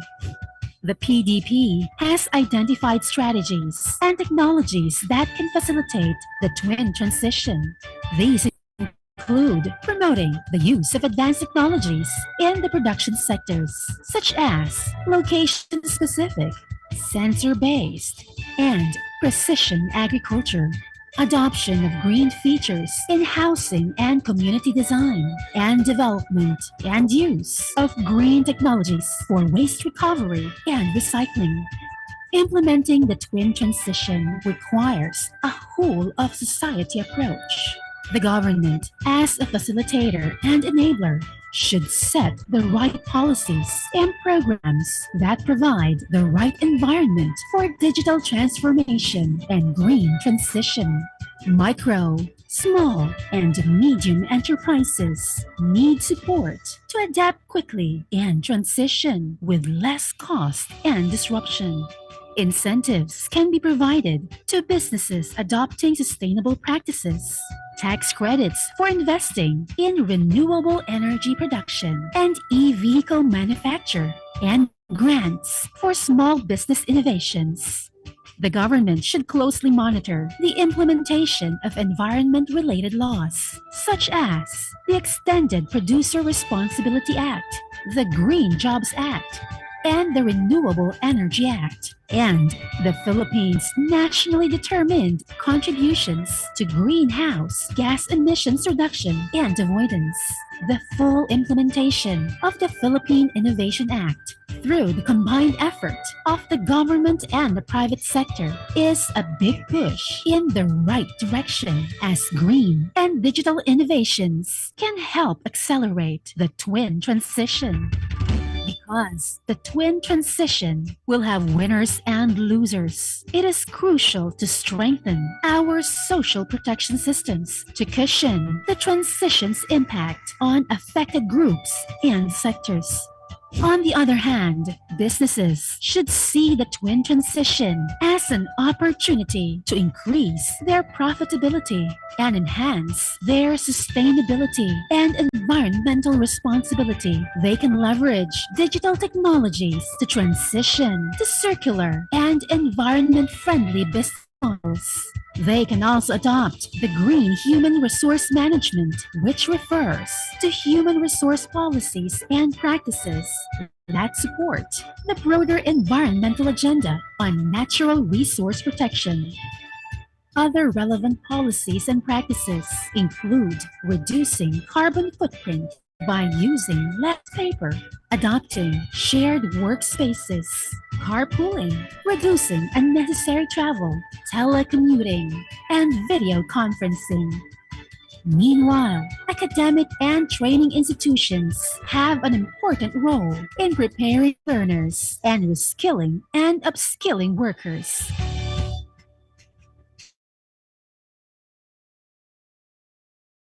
Digital skills should be incorporated into the education and training curriculum, emphasizing their practical application in the digital and green sectors. It is also essential for teachers to have the right skills to teach students about sustainability, such as the science of climate change and environmental degradation, and applying the right solutions in the classroom and in their homes and communities. Strengthening civic education about digital citizenship and environmental responsibility is crucial, as all of us should be responsible users of technology, and we have a duty to protect the environment. The government, academe, business sector, and civil society should work together in studying the risks and opportunities of advanced technologies like artificial intelligence, their ethical and social implications, how to address these, and how to harness them for the twin transition and overall socioeconomic inclusive development. The twin transition is a complex process that has a big impact on society. We need to understand why it is necessary, how we can take part in it, and how groups adversely affected in the transition process may be protected and assisted. In the Annual Public Policy Conference, or APPC, the main activity of the Development Policy Research Month, or DPRM, we will tackle the importance of simultaneously pursuing digital transformation and green transition to have a more sustainable, inclusive, and prosperous future. Going green and digital, or implementing the twin transition, is the way to build back better and stronger after the COVID-19 pandemic and achieve the 2030 Sustainable Development Goals. The discussions during the PPC will allow us to see how the Philippines and the rest of the world can pursue the twin transition strategically and in a just and equitable way for everyone, leaving no one behind. The twin transition is the way forward for the Philippines. Getting it right is crucial. By managing it effectively, we can create a more sustainable, inclusive, and prosperous future for the Philippines. For details about this year's DPRM celebration, including the annual Public Policy Conference, visit the PIDS and DPRM websites and follow us on Facebook and Twitter.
dual transformation. This is a very exciting topic. The format will be, we have 3 presenters. Each of them will be presenting for about 20 minutes. Then we'll have an open forum, maybe about 30 minutes. So just like what we did earlier, I'll throw the first question. We'll entertain questions and comments from the audience. So hopefully the topic again, opportunities and challenges of AI in a world of dual transformation. How can AI be applied to the domestic economy to enhance the green transition and digitalization? What are the ethical and social implications of AI and automation? And how can these be addressed? What should governments, especially in developing countries, do to ensure that sustainable and ethical norms are not compromised? So these are some of the questions we hope to answer with a presentation. Without further ado, let me introduce our first presenter. She is Miss Isabelle Tingzon. She's joining us on site. She's a Disaster and Climate Risk Data Fellow from the Global Facility for Disaster Reduction and Recovery at the World Bank. Ladies and gentlemen, a round of applause, please, for Miss Isabelle Tingzon.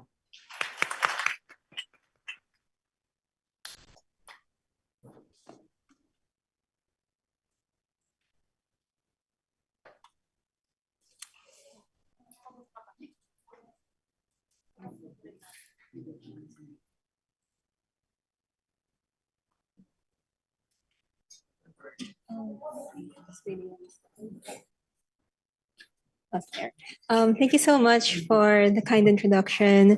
It's a pleasure to be with you here today to talk about opportunities, challenges, and considerations on for AI applications for climate action.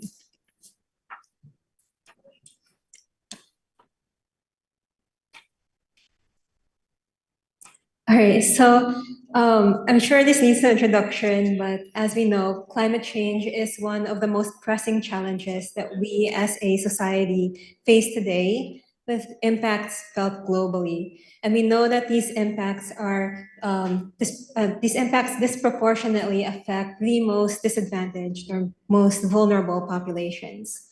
And according to the UN Intergovernmental Panel on Climate Change, or IPCC, in order to avoid the most adverse effects of climate change, we need to hit net zero greenhouse gas emissions by 2050.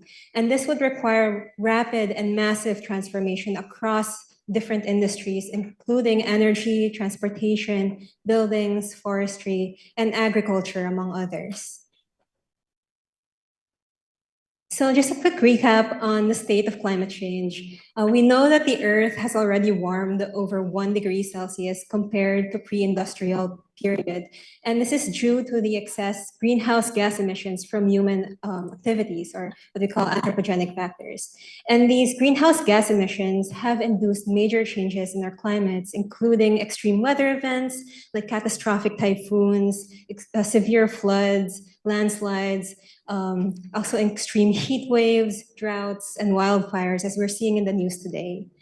And hitting net zero greenhouse gas emissions by 2050 would limit global warming to around 1.5 degrees Celsius. But beyond this could lead to a tipping point that could lead to catastrophic and irreversible effects.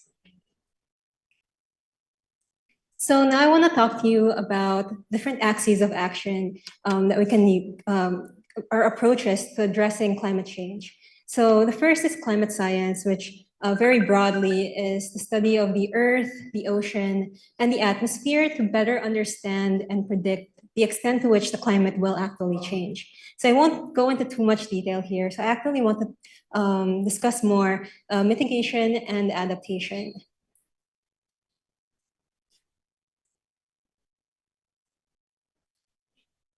All right, so mitigation is basically strategies for reducing or preventing greenhouse gas emissions. And we can think of greenhouse gas emissions as coming from a number of different sources. So we have energy-related emissions, which come from the energy supply, transportation, buildings, and industry. We also have land use emissions coming from agriculture, forestry, and other land use. So reducing or preventing greenhouse gas emissions could include, for example, reducing energy consumption, improving efficiency, or switching to clean energy. Could also include reducing fertilizer use, livestock, or improving land use management. Now, another mitigation strategy is CO2 removal, which is concept of negative emissions, which include, for example, carbon capture and storage technologies, strategies for enhancing natural sinks through, for example, afforestation or reforestation. So now I also want to talk to you about adaptation, or basically responding to the effects of the changing climate. So this includes, for example, measuring and predicting risk as a function of hazard, exposure, and vulnerability, where hazard is basically the likelihood of experiencing a destructive phenomena. Exposure is comprises like the population or assets or infrastructure that are exposed to the hazard, and vulnerability being susceptibility to damage. So you can be exposed to a certain hazard without being vulnerable if, for example, you have climate resilient housing. And again, risk is just a function of these three variables: hazard, exposure, and vulnerability. Increasing adaptation also means strengthening adaptive capacity in terms of robustness, or the ability to withstand a range of outcomes with little to no impact, as well as increasing resilience in the event that we can avert a disaster. How quickly can we recover after the impact? So climate change and digital transformation are two of the most powerful trends of this century. And the rise of AI present unprecedented opportunities to support climate action. But in itself, it also carries risks, and so it needs to be developed responsibly. So now I want to very briefly define these different terms. So artificial intelligence basically encompasses algorithms that make predictions or recommendations based on a set of objectives. So it's basically any algorithm that's able to complete a complex task in ways that mimic human intelligence. And machine learning is a subset of AI that relies on vast amounts of information. So it encompasses techniques that automatically extract patterns from large amounts of data, which can then be used to make predictions on new data. So moving forward, I'll be using these terms interchangeably. Just note the subtle difference between artificial intelligence and machine learning. So AI can be applied to a number of climate relevant sectors, including electricity systems, buildings, transportation, land use, and industry. In the interest of time, I'll only be discussing a few of these, but I highly recommend you check out this paper written by my colleagues at Climate Change AI called Tackling Climate Change with Machine Learning, where they outline all the different ways machine learning can be applied for different climate relevant sectors. So in terms of building and cities, for example, AI can help conserve building energy by enabling low carbon urban planning, energy use modeling, and by optimizing building functions, for example, heating and lighting in smart cities. So for example, when I did my research fellowship at the Technical University of Munich, I had the opportunity to collaborate with TU Berlin and the Mercator Institute on Research for Global Commons and Climate Change on using machine learning and satellite images to predict building use or occupancy, basically classifying buildings depending on whether they are residential or non-residential, predicting or estimating building height as well as year of construction, to better as input to energy use models to better estimate energy demands for heating and cooling buildings. In terms of farms and forests, AI can facilitate nature-based solutions, precision agriculture, can estimate carbon stock, detect illegal deforestation, and accelerate afforestation. And this is usually done in conjunction with remote sensing technologies, or what we call Earth observation data, which include, for example, satellite images, drone images, and radar sensing technologies. So as an example, we see researchers at the University of Maryland and NASA Harvest who are using machine learning for crop type classification, crop condition classification, and crop yield estimation using AI and satellite and time series or historical satellite images. In terms of societal adaptation, there are a number of different applications. I just listed a few here. So for example, it can be used for biodiversity monitoring and ecological conservation, for example, through species distribution modeling. It can be used to improve public health models for climate-influenced diseases like dengue and malaria. In terms of disaster reduction, it can help identify vulnerable or high-risk populations and infrastructure. And in terms of disaster response, it can help automate the detection of damaged structures. So as an example, in my current project called the Digital Earth for Resilient Housing and Infrastructure in the Caribbean under the World Bank and GFDRR, we are using drones and drone images and AI to scalably identify high-risk structures and rapidly assess building damage after disaster events in the Caribbean. So my team and I are working with governments in Dominica and St. Lucia, helping to establish GIS units, training them how to operate drones, to collect very quickly and efficiently collect drone images, manage large-scale geospatial data sets, and run the machine learning models that we've developed in order to generate these critical exposure data sets. So for example, what you're seeing here are roof material classification maps based on pre and post-disaster drone images that we collected for an area in Dominica. So now I want to talk about some of the areas of action in government, or how government and industry leaders can help support responsible AI for climate action in terms of 1, data and digital infrastructure, 2, research and innovation funding, and 3, deployment and systems integration. And then lastly, I'll talk about the importance of capacity building and responsible AI. So one of the main challenges that we data practitioners face is the lack of data or data scarcity. The data that is required for AI applications is often limited, incomplete, inaccessible, or even completely non-existent. And when it is available, the data collection is often concentrated in the global north, which could potentially lead to biased models or systems that are optimized for certain regions. Another challenge is that the incentives for organizations to share data are often outweighed by the privacy, security, and reputational costs and risks of doing so.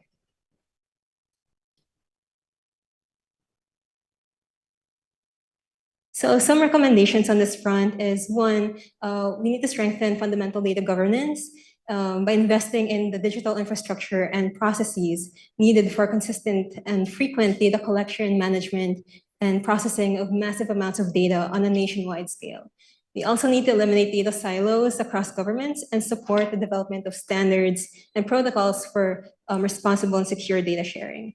And lastly, I want to emphasize the need to create initiatives to increase data sharing and access. So for example, international organizations like the World Bank are creating data portals for easy access to socioeconomic data. So we definitely also need one for climate relevant data sets. In terms of research and innovation funding, there's a need to prioritize AI for climate research, focusing on projects that are impact driven as opposed to technology driven. And what I mean by this is that we should support projects that illustrate clear pathways to impact, as opposed to projects that boast more sophisticated or more complex methods, but might not necessarily always be the most impactful. We should also encourage open IP, open data, and open model development so as to accelerate wider use and wider adoption of the technology. Oh, sorry. In terms of deployment and systems integration, we find that many solutions often get stuck in the pilot phases and face difficulty scaling. Could be due to a number of different factors like lack of financial incentives, slow adoption, could be due to organizational culture or legacy systems, So it's important to acknowledge that policy and market play an important role in supporting or blocking AI for climate deployment. And so we do need innovation pathways that ensure routes for innovators to deliver and scale revenue from their innovations.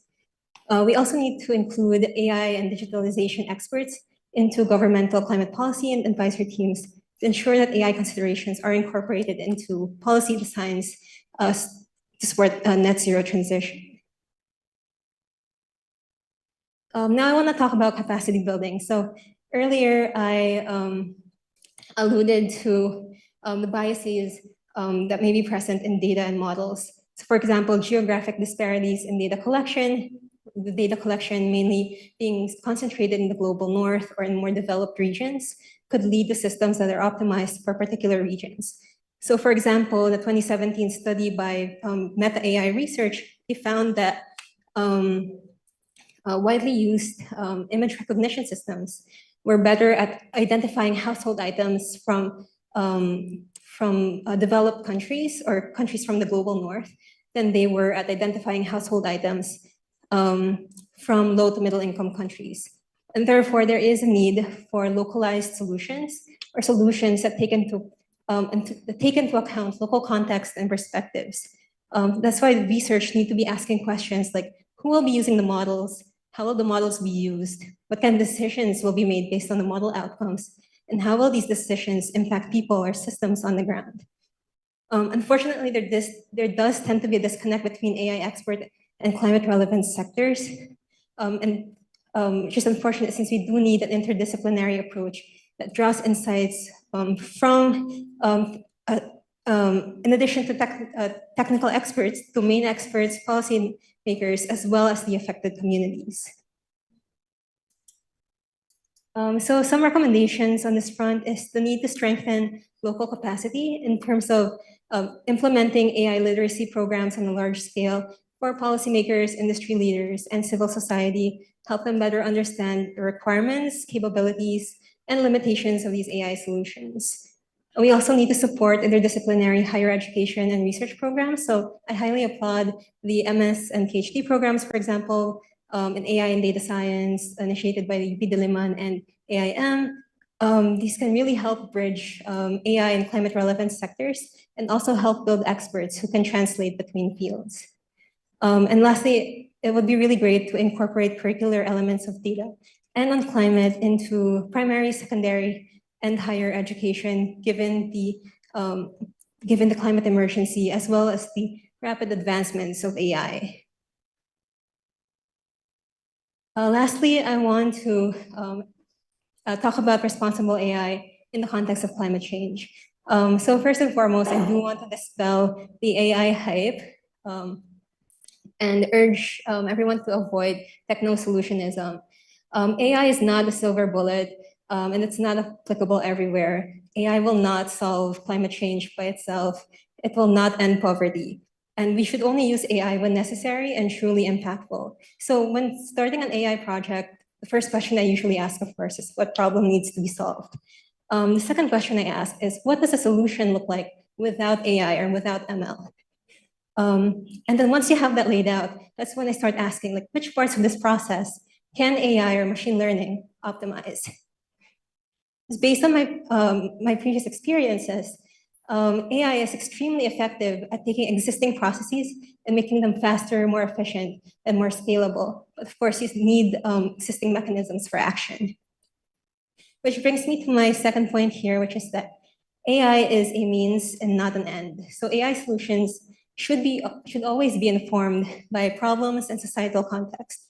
And AI should only be thought of as a component of the solution and not a solution in and of itself.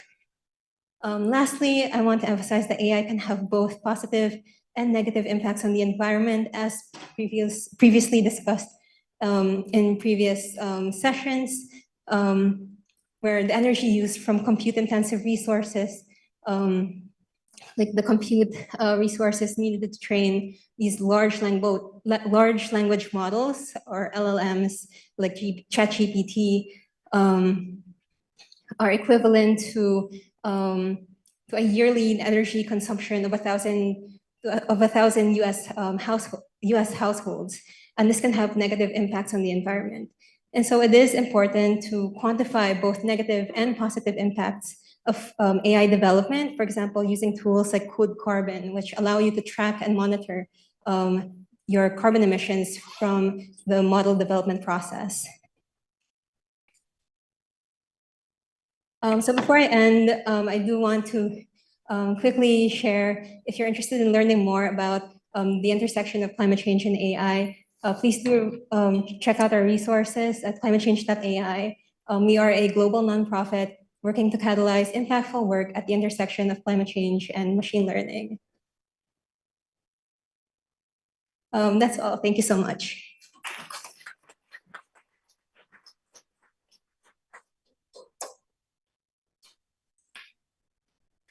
Thank you very much, Isabelle. Now, for our second presenter, she will be joining us online, I think from Germany. We have a PhD student, Miss Sophia Falk, PhD student at the Bonn Sustainable AI Lab, Institute for Science and Ethics, Bonn University in Germany. Let's just do a quick check. Hi, Sophia, can you hear us? Hi, yes, I can. Hi, mabuhay Can from you- Manila. Hi, thank you for having me today. All right, the floor is yours. Thank you. I'll just share my screen. No. Yes, okay.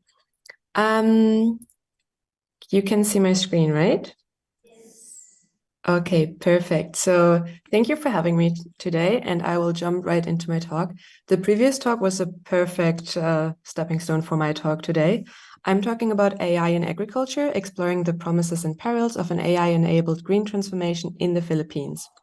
So, shaping the green transition with AI. First of all, the question is, how can we shape the green transition?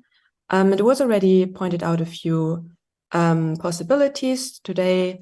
So AI offers a versatile toolkit for amplifying the green transition among diverse economic actors. It was said, like, with increasing amount and complexity of unique data available, decision-making can no longer keep up with the trend, and as a result, there's a pressure to use algorithmic technology to automate and expand data-driven analytics. This can then support environmental administration in decision-making, management, and monitoring of environmental policies. AI is also set to play a key role in the transformation from a linear to a circular economy. Again, this is due to the capability of AI of efficient data analysis. For example, past data and real-time data can predict demand, thereby minimizing waste. Then carbon neutrality can be achieved in the energy sector, in the transport sector, and today we will focus on the agricultural sector.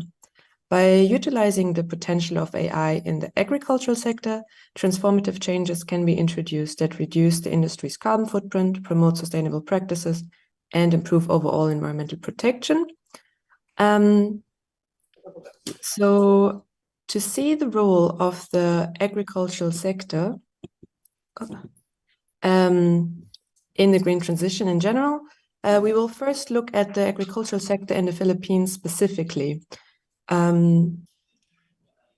So let's first look into the domestic agricultural economy. The Philippines is an agricultural country where about a quarter of the population, that is 24%, is working in the sector, and agricultural land accounts for about 42% of the total land area. In 2021, the most produced crop was sugarcane, with a total production of 26 million metric tons, followed by palay, rice, coconut production, and banana. And on the world market, the Philippines is both the second leading exporter of pineapples and the second leading exporter of coconut, producing 23% of all coconuts in the world. However, recent challenges have impacted the Philippines' agricultural landscape, largely due to production losses from monsoon rains and the typhoon Duksuri and also El Nino.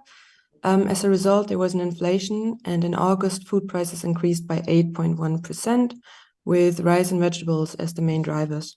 So the international prices were further pushed from the export ban recently imposed by major rice exporters, such as India and Myanmar. And then high inflation leading to higher food prices can make it difficult for farmers to compete in the global market, and further significant food price inflation impacts food affordability and thereby particularly impacts low-income households. Given that these effects of climate change and climate-related disruptions are expected to be felt even more in the coming years, a resilient agri-food system adapted to climate change is needed to ensure food security.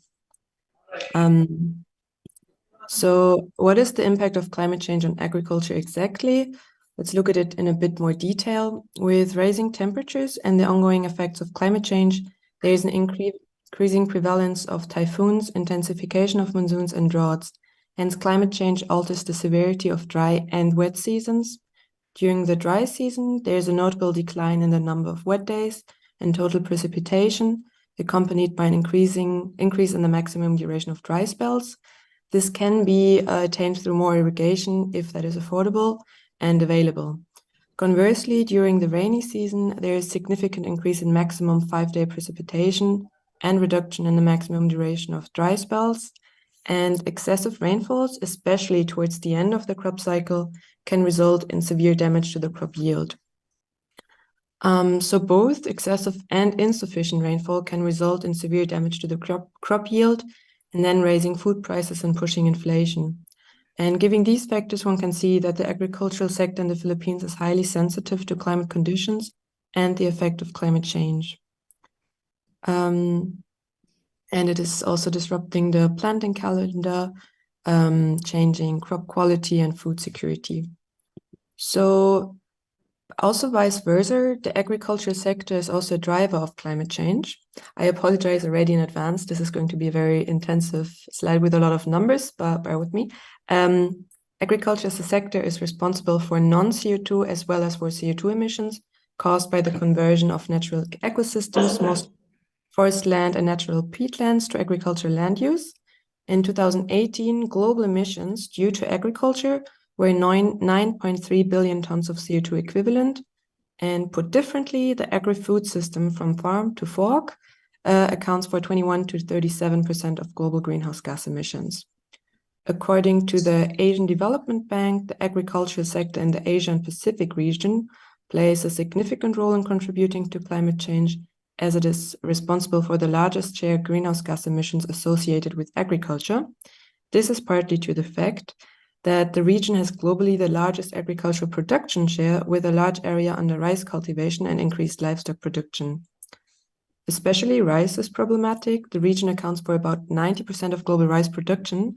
However, methane emissions from global rice cultivation account for almost 50% of all crop-related greenhouse gas emissions and 10% of cropland nitrous oxide emissions. So putting that again on a global scale, rice makes up to 12% of total methane emissions, and methane is part of the greenhouse gas emissions, so it translates to 1.5% of total global greenhouse gas emissions, only from rice production, which is an incredible high amount. So the reason that the emissions from rice production are increasing as well is the response to ensuring food security for the growing population worldwide. And there has been a substantial increase in the utilization of synthetic fertilizer and energy for agricultural production in recent decades. So consequently, there has been a substantial surge in emissions of nitrous oxide and carbon dioxide from agricultural activities. And looking at the agricultural sector of the Philippines specifically, emissions from rice cultivation account for 62%, which then translate into 33.8 megaton CO2 equivalent of the national agricultural emissions. So it's in line with the global estimates of rice as a driver in agricultural pollution. And now looking at digital agriculture, we will look at its potentials to support decarbonizing the agricultural sector as well as making the sector more resilient towards climate change. And then later I'll look at some limitations and risks that are associated with increasing use of digital agriculture. So first of all, the potentials. The director of the Bureau of Plant Industries, Gerald Glenn Panganiban, is advocating for the strengthening of digital agriculture in the Philippines to further develop the sector. Digital agriculture can be defined as the use of digital technologies to make farm operations more insightful and efficient. Much of this transformation is made possible through the adoption of automated techniques, including AI, the Internet of Things, IoT, and the gathering and analysis of agricultural data via wireless sensor networks, weather stations, monitoring cameras, drones, and so on. So digital agriculture can enhance resource management and optimize production. One example is image collection via drones. The picture taken by the drone can give information on status of soil based on which fertilizer and irrigation recommendations can be made. This can then reduce unnecessary fertilizer use up to 80% and also expenditure on pesticides and herbicides up to 90%. To give a more concrete example, the implementation of the AI system called Xavio in digital farming solutions led to 30% reduction in fungicide applications in a European context, thereby mitigating environmental pollution. And in Brazil, the implementation of Xavio resulted in an average 61% reduction in weed spraying, effectively reducing herbicide and water consumption by almost 2/3.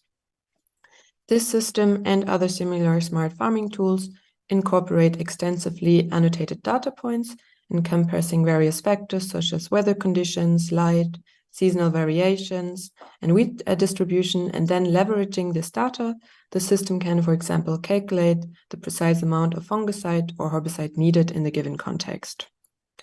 In the Philippines, here, one example is from the PhilRice LCC app developed by the Department of Agriculture Philippine Rice Research Institute.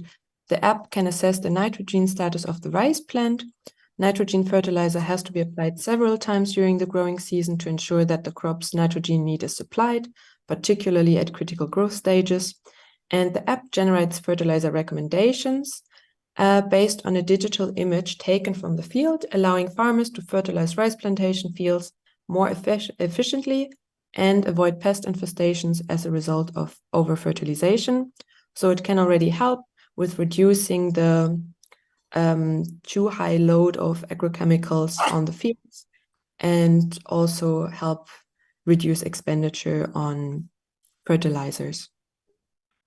So these are all very great potentials that the digital agriculture has, but despite all the opportunities it offers, it also faces several risks and limitations. I will first present country-specific risks related to socio-demographic and economic factors tailored to the Philippines, and then general risks that all countries and governments equally need to be aware of in an AI-enabled green transformation. So first of all, one limitation of the green transformation in the Philippines is that ICT, information and communication technologies, literacy is presumed. That was also mentioned in the previous talk. However, depending on formal level of education and age, one should be careful making this a presumption. Rice farming communities in the Philippines are aging, with the average age of Filipino farmer ranging from 55 to 59 years and continuing to grow older. Based on this statistic, one could raise the possibility that while the world advances to digital farming solutions, the digital divide will widen. And to overcome this, it is necessary to find ways to make digital agriculture inclusive to all age groups. And an important side note is that high access to ICT does not necessarily equate to high usage. In addition, AI application in the agricultural sector mainly focuses on intensive and industrialized farming systems, and initial investments can be very expensive. Yet the average size of a farm in the Philippines is mostly small-scale family farms with 1.29 hectares, and 38% are even under half a hectare. So hand in hand with that concern is that ICT should serve farmers of all income levels and sizes. However, due to large upfront costs, the acquisition of advanced and modern farm tools and equipment remains a privilege. So another limitation of AI in agriculture is that current developments focus on widely grown crops, for example, wheat, maize, and rice in industrialized agricultural areas and climate conditions. Hence, widespread application in other climatic environments may lead to unsustainable intensification of irrigation or fertilization, perpetuating the current blind spot of Western technologies about different food cultures and food systems. So the previous mentioned ambition of the World Bank of climate relevant data sets is also very relevant here. Europe has different weather and raining patterns than Southeast Asia and specifically also the Philippines. In the Philippines, seasonality is very strong and the type of extreme weather events and the country experiences is very unique to its context, making its climatology very dissimilar from that of many of the northern Western countries where AI technologies are developed or trained. So the use of foreign technology in a context here should be evaluated with scrutiny and regional oversight to gain all the potentials that it can offer. And yeah, the climate conditions would be then, as said, the Pacific typhoon belt, the possibility of flash floods, droughts, and yeah. Then moving on to the system-specific risks. The potential of AI to support a green transformation requires strong AI governance to overcome the challenges and risks while ensuring the sustainable and ethical norms are not compromised. Generally, defining ethical principles for AI is the subject of very extensive debate, which also falls beyond the scope of this presentation. For this presentation, the ethical principles under considerations are fairness, transparency, accountability, privacy, and robustness. Starting with fairness. Fairness entails adopting an inclusive approach to guarantee that the advantage offered by technologies are open and attainable for everyone, with due consideration for the unique requirements of various age groups, cultural backgrounds, individuals with disabilities, women, and so on.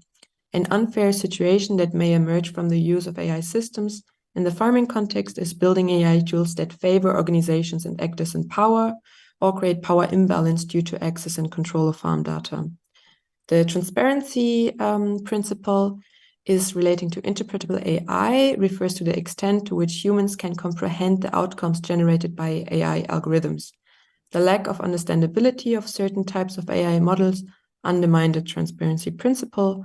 For example, to decrease the impact of greenhouse gas emissions, AI tools can be used for the assessment and management of carbon dioxide in production facilities. Farmers should be able to challenge the given assessment of their carbon footprint in case they believe the decision was unjust or inaccurate. The accountability principle. The problem with AI models in most automated decision-making systems is the lack of clarity on who or which organization will be held accountable for any errors or wrong recommendations made by the system. For example, if an AI system sprays substantial amounts of water or pesticides on the crops due to errors in the system, who will be responsible for the loss of harvest? Then privacy. Privacy is a fundamental right for safeguarding human dignity, autonomy, and agency that should be respected, protected, and promoted at every stage of the system's development. And the primary privacy-related concern in farming concept encompasses a lack of control over data, as well as issue about the types of data collected.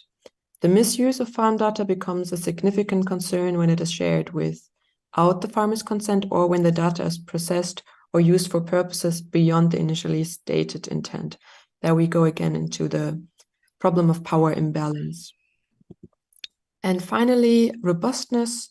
Challenges related to the robustness of AI technologies can impact the reliability and performance of the system. From a hardware perspective, it requires farm equipment to work properly and reliable. For example, in a large-scale livestock industry, milking dairy cows is performed every day by automatic equipment.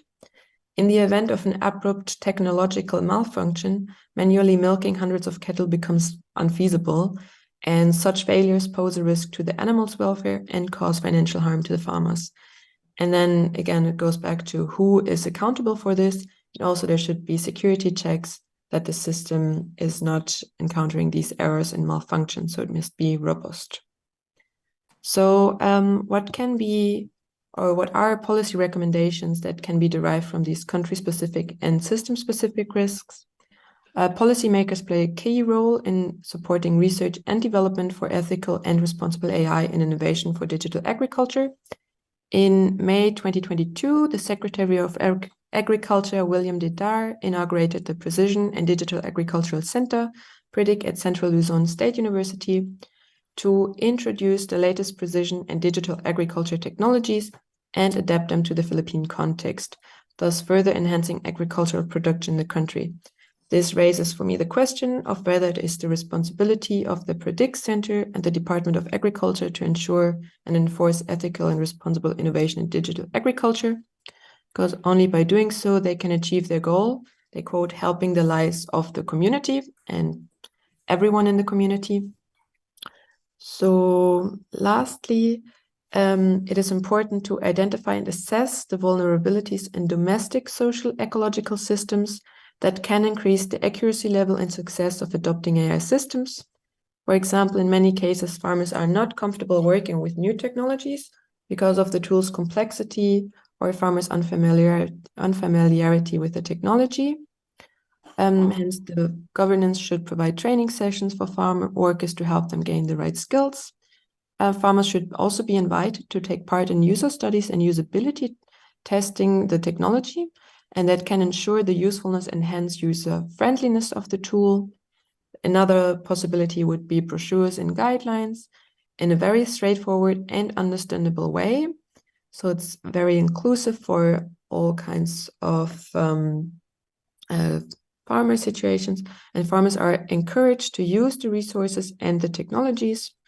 Then finally, equity and inclusivity, so that nurture the development of digital ecosystems for AI technologies with small-scale farming in mind.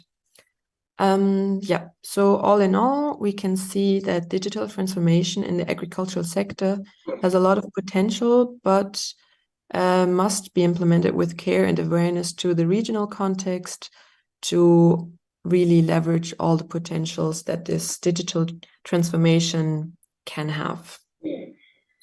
And that was my take on this. Thank you very much. All right, thank you very much, Sophia.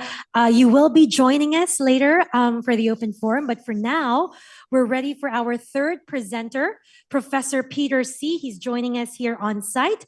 He's Associate Professor at the University of the Philippines in Diliman and Project Director of Micro Casa. He's going to talk about principled AI and whether that can truly benefit Filipinos. Professor C.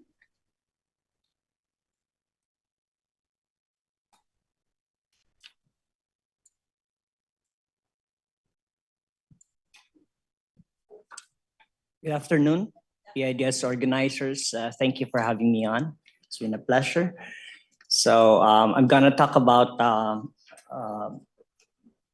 principled AI, whether this is something that would surely benefit Filipinos. I've been privileged to be tasked by DTI to develop the development framework for AI in the Philippines. So it's been out. That's probably the reason why I got this gig. In any case, let's delve into it now. So what is principled AI? There is a video that I have prepared for you. It's a very short video. I encourage you to check it out even as I explain my slides. It's something that you can do. You're used to multitasking anyway. So you can just keep your speaker down or maybe have some headset, because I won't be able to discuss in details the principle. It's been a result of debates. We had so many sessions consulting the stakeholders in the Philippines, and the debate rages on, to say the least. But many of the points already have been taken up by previous speakers. Sophia's work has been a tour de force, so I won't be repeating those points in a way. So this is just a rundown of the AI principles. The thing with principles, you can have 20, you can have 50. And I decided to err on the side of parsimony, spending more with less. Hopefully 6 would just be good enough for us. So a rundown, and I see that some of the principles could be collapsed: inclusive growth, sustainable development, and well-being. And that's really what beneficence amounts to. It's not something that you just feel. So when you play with AI tools, you get the feeling that you've been helped, or you feel triumphant that you have come up with that paper quickly enough. But there are really objective correlates, objective measures for saying that the country is experiencing a boost in its totality of well-being. Human-centered values and fairness, they are very much related because you would want to put AI at the center of decision-making. You don't want to be assigning exclusively to AI the decisions, especially for high-risk operations. It's good that when you do operations or automation in your factory and there's not much consequences, you're not deciding in behalf of people, you don't need much humans anyway. And fairness is even a moving target for the Philippines. We know that Philippines is a highly unequal country, and that has been dragging out in many of the metrics. No? Robustness, security, and safety. Our precision agriculture has been mentioned earlier on that we'd be needing greater robustness, security, and safety, and many other workplaces would be requiring that as well. Accountability is an important consideration because at the end of the day, you cannot put AI to jail. That's just the bottom line.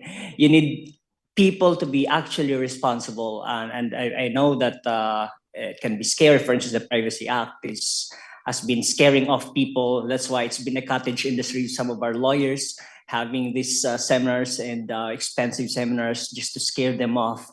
But the idea is really accountability, and it doesn't have to be really that expensive.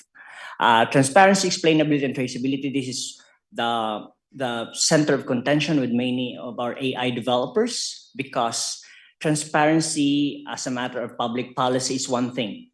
Transparency in the level of the code is another, because you're dealing with AI systems that are essentially black boxes.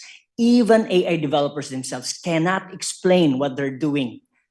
How much more to expect that from everybody? So it's a serious problem. There are some solutions, there are promises, but we haven't seen the light of the tunnel, the end of the tunnel just yet. Number 6, I've been insisting on this in many debates, and I see this as a distinct principle. The conventional wisdom is that we just have to be more transparent, bombard people with data, how we operate, the principles, the policies. But we should know better that for decades now, governments have been increasingly transparent, yet such transparency do not necessarily translate to people trusting governments. There could be a bifurcation. More transparency could be less trust, actually.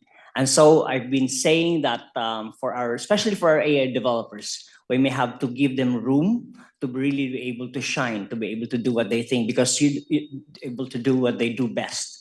Because if you just keep on breathing down their necks and insist on explainability, traceability, even before you are able to get a head start, that may kill innovation also. It may have that kind of unintended consequence, even as you pursue Principle 5. So you may need trust as a distinct principle. So I promise to just gloss over this because there's a video that's supposed to accompany this. So the idea is, you have to have all this because it's a delicate dance that somehow you need the faith of your people in leaders. You need the faith of your people in AI developers, in projects of governments, when they pursue when they choose to deploy AI in many of our processes. So what are the benefits of principled AI? So when we say principled AI, is just a shortcut for all these principles. Some would still call it responsible AI, but there are other principles. And so I chose to use the word principled AI as a shortcut for the set of principles that we just talked about. So I urge you to take a look at the development framework that we have developed earlier on. So that's the URL there. So you see figures, so you say AI is beneficial, and you see these figures being thrown around, trillions of dollars in productivity, companies adopting AI, boost in labor productivity of, I would say, 40%. Certainly, these figures are uneven in their application. So you don't see 40% across the board. You don't see 70%. It's very uneven, and so instead of AI having an effect of promoting equity, it may even amplify the inequalities in social equality. So it's very dangerous that way. So there have to be measures to address these issues. So many pitches already have been made about how AI could benefit society, but at least from where I stand, we're looking at the effect on forecasting. I happen to also work with DOH, and yesterday we had a discussion about how the EMR, the electronic medical record, could be used to manage and if not predict diseases. As a way of disease surveillance. So before you even say it's COVID, if there's a way of directly analyzing data sets from patient records, you could see, for instance, concentrations in geographies in the country of, say, 39 degrees Celsius in temperature. And that somehow gives away certain infection going on in that particular area. And so that's going to help you move around resources. There are many other, you see, protein folding, for instance, has been solved already by AI. And you see this mRNA as a good platform to potential to address cancer. And you see this also happening already in some of the areas. I mean, in some of the regions like Thailand, China, and India are very aggressive. You can also AI to help address, the way we run things, and that is health inequalities. You see how facilities are evenly distributed or unevenly distributed. That's one, and the utilization, and all this can come in a at least almost real-time dashboard data. So nurtured agriculture, very much similar to discussions earlier about precision agriculture. I need not, I will just gloss over this, but certainly we have a coherent initiative towards this direction. Now, if I may just plug in a little bit, and that is the initiative of our university to really go into BARM, and the thinking, why BARM? And the thinking, at least from some of my colleagues, that if you cannot save BARM, you cannot save the Philippines. Because BARM, Soxargen, Caraga, Bicol, they just keep on dragging down our outcomes. I mean, the stats anyway. And so, as a university with still with limited resources, but enough expertise perhaps to really help BARM in terms of a development initiative. So we're going there, hopefully with partners, because we cannot do this alone. And this is where the agriculture part will come in, among others, because still BARM is pretty much agricultural in modality of production. Right. So I will skip the other parts, and then maybe just a little tale. You can look at the details of that, but just to give a little bit of story, getting into this part. A few days ago, the British Embassy sent a representative, talked to me about how Britain could help, the UK could help us with governance, with AI governance. And I was telling them that thank you very much, but please embed this in actual problem-solving exercises, capability building for the Philippines. And there are big problems that needs AI solutions, and this is where probably the British government can help in terms of expertise sharing, as opposed to just talking about AI principles. Not that I don't like them or I detest them, but talking about governance in very specific ways. And so these things are basically just the candies that can be dangled in for our companies, SMEs, big companies, part of the exercise of deploying AI in the Philippines. So So let me just do a quick rundown of some of the initiatives in AI. This is certainly very arbitrary. So we're monitoring legislations. And by the way, I've been insisting that legislation is not the same as governance. Legislation is not even just regulation, not equivalent to regulation. These are three big areas. They are related but not the same. So some of the initiatives of our people in the Senate, of our leaders in the Senate would include increased access to internet. This is fine and dandy. There's all sorts of drafts on AI as well as on intellectual property, not including bigger initiatives or legislative initiatives in digital transformation. One Angara bill, for instance, and there's this YAP bill, and there are just so many going on. But perhaps we need some time to really see them consolidate their initiatives, because there's not enough resources to fund all those unless they're really consolidated.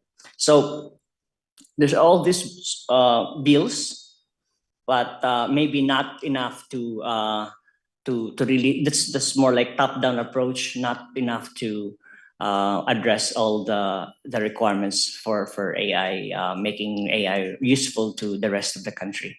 So as been emphasized in this forum, we're largely SME community, SME country. We have large businesses, as large as anyway counterparts in many parts of the world. But then the idea is, if you really help the SMEs scale, help them get to their market faster, more efficiently, and then you'll boost productivity among SMEs. You'll be able to really help them with ICT tools, including AI. But short of that, you may have misfirings happening because some priorities may not really be boding well with the needs of on the ground. So some of the findings would be about AI applications in business or SMEs. There are just a few of them. Some MSMs are incremental and situational development levels. They are not ready to scale. There could be insufficient physical and technological infrastructure, as discussed in ample fashion in this forum. Roads and other side infrastructures. So there's so much going on beyond AI that need to be addressed. I'm not going to say that they are prerequisites to AI, but they have to come to converge at some particular point. One of my favorite CEOs in the Philippines, she keeps on emphasizing in forum that what we have really is a coordination problem, because even as we have this, really good initiatives, they all fail eventually because the right hand doesn't know what the left hand is doing. Because even if you have only limited initiatives, but they are coordinated, the power can be, aggregate power can be amplified. So we have problems. So when we talk about AI, I cannot help but emphasize that we could be somewhere in the Gartner hype cycle. So we have the innovations like ChatGPT. It depends. Oh, by the way, when you speak of AI, it's a diverse set of technologies. There's not one AI. But what's hitting the media, of course, our attention, and that has been the generative AI. I've been a user, for instance, of ChatGPT when it's beta, so it was no surprise to me when it came out big time. So you see, there's this trigger. But then we're probably seeing, based on anecdotal evidence, that ChatGPT could be peaking already in terms of inflated expectations. The more I see frustrated people around, the more I'm actually content that somehow we're nearing the more rational or the more tempered expectation in terms of use of AI. So please keep on using generative AI, and hopefully you'll be bored with them. with those technologies, so we can really get to that throw of disillusionment and get to that slope of enlightenment, and somehow that's really going to help us get to real productivity. I see that some of the companies are very strong in the use of for instance, generative AI in their marketing. There's one bank that declares, "My goodness, our marketing department fully utilizes ChatGPT," and they're so gung ho about it. And I would say that that's really a very narrow kind of application of AI. There's so much more, especially many of our problems are very much flesh and blood. but there's going to be convergence in terms of how we use AI tools anyway down the line. And I'm hoping that we get to that sooner than later. And the way to do that, as you know, economists, is to really just shorten the feedback loop and accelerate learning that way. Because the longer the feedback loop is, the harder it is for us to learn as a country, as an organization, as institutions. And somehow the inefficiencies are making the feedback loop even longer. So that's where we want to go, so that we can use this, you can get past the hype cycle, or at least the early part of the hype cycle. So can principled AI truly benefit Filipinos? We have to do the if part anyway. If we have to address the gap between livable wage and minimum wage, there's a huge gap between the two. We have to get to livable wage or living wage anyway, because AI operators cannot operate with their stomach empty. Suboptimal nutritionally, meaning suboptimal AI wise. So we want to get to that level. So we also have to address income inequality, and you see the evidence during the pandemic that the countries that are more unequal actually fared worse than the countries that are more equitable. So if there's maldistribution of income, the worst outcomes actually for you would be for us as a country. So you have the stats. I need not go over them, but the idea is you might want to consider really uplifting the bottom. As I said, you cannot save BARM, you cannot save the Philippines, and that kind of thinking applies here as well. So decongest income from higher top, maybe there are many ways to do that. The economists would know better. From a layman point of view, it's all about incentives and taxes and things around those areas. So you might consider really doubling down on the income inequality. Unions have are getting a mixed rap, mixed reviews. But as you can see in advanced industrialized countries, unions are partners in development.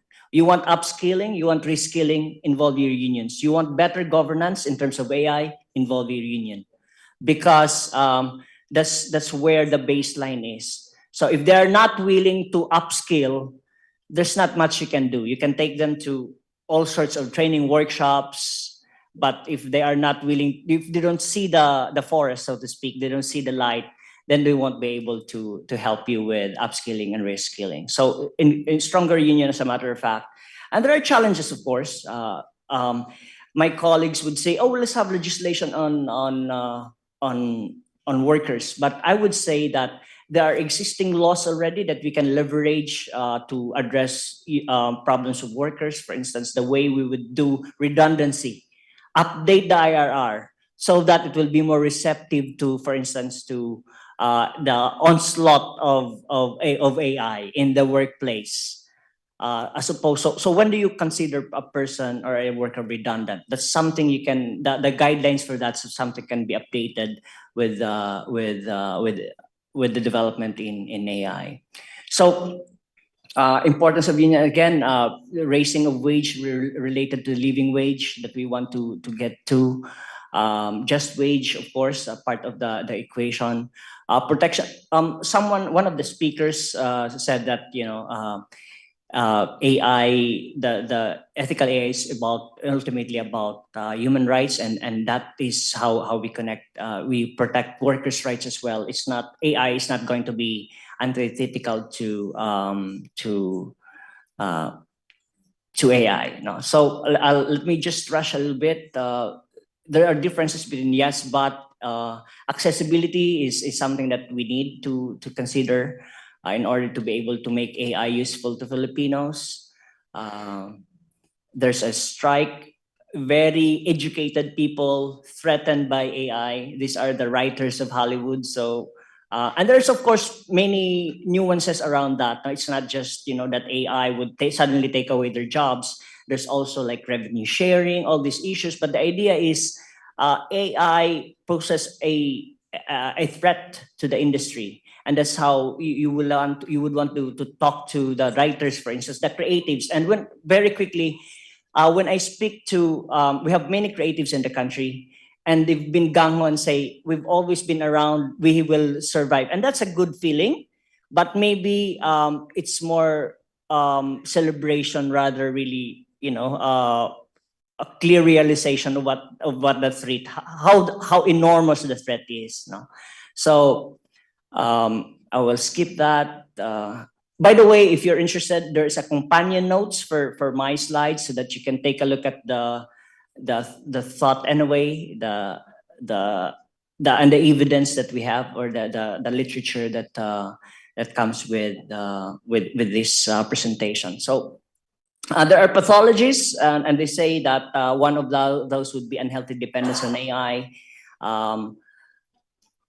I'm probably getting there myself. Hard to do research these days without AI. There are many platforms. The Philippine Social Science Council, which I think the Philippine Economic Society is also a member of, is running a workshop, and I'm going to lead that workshop in October on the use of AI tools in research. So there's going to be a discussion of that, but in some areas of human relationships, AI is showing to be pathological, at least insofar as AI would be replacing human relationships, or at least superseding human relationships.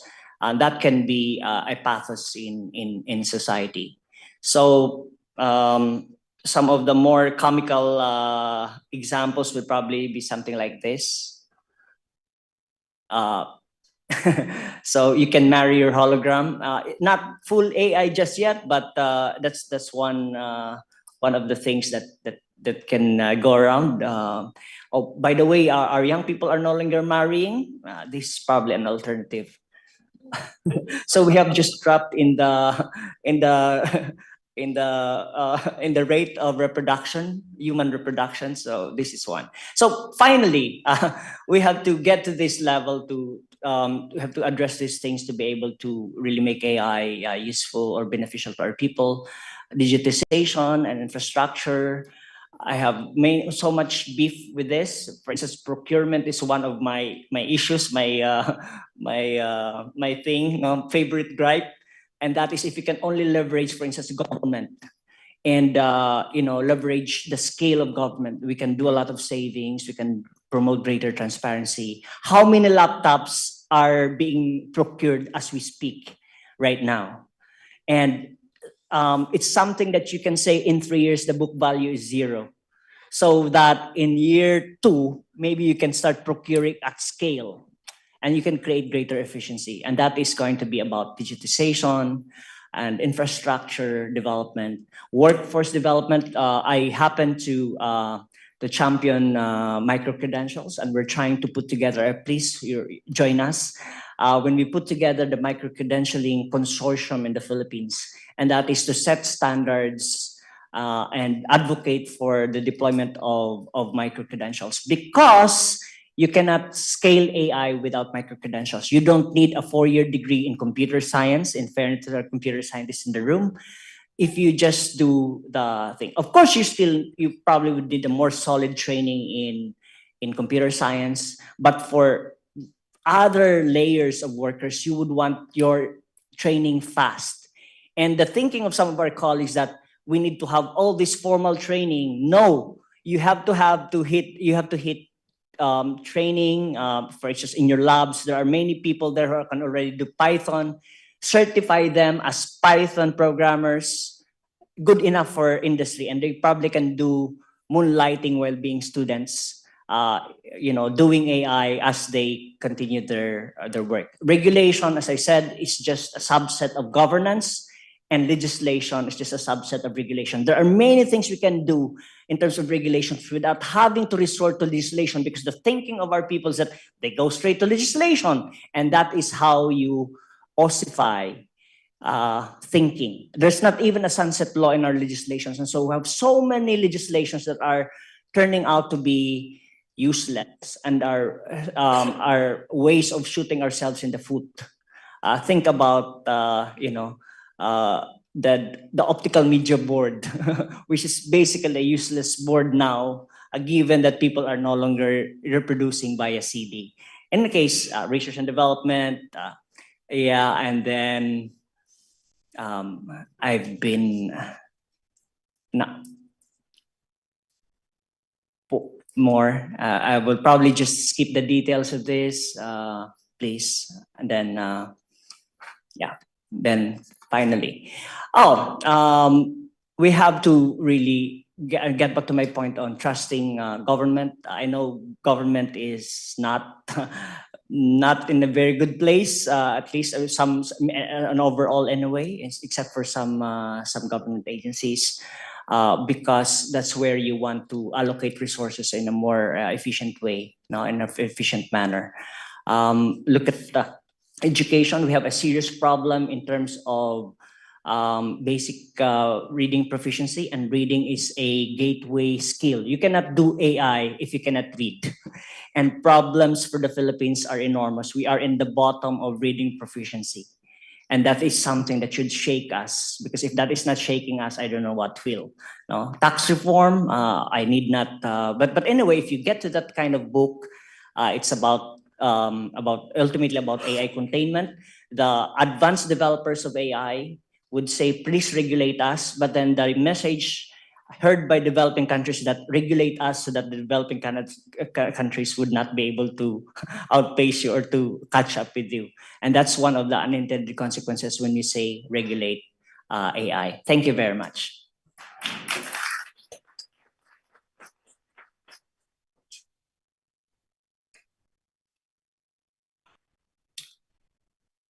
All right, thank you very much, Professor C.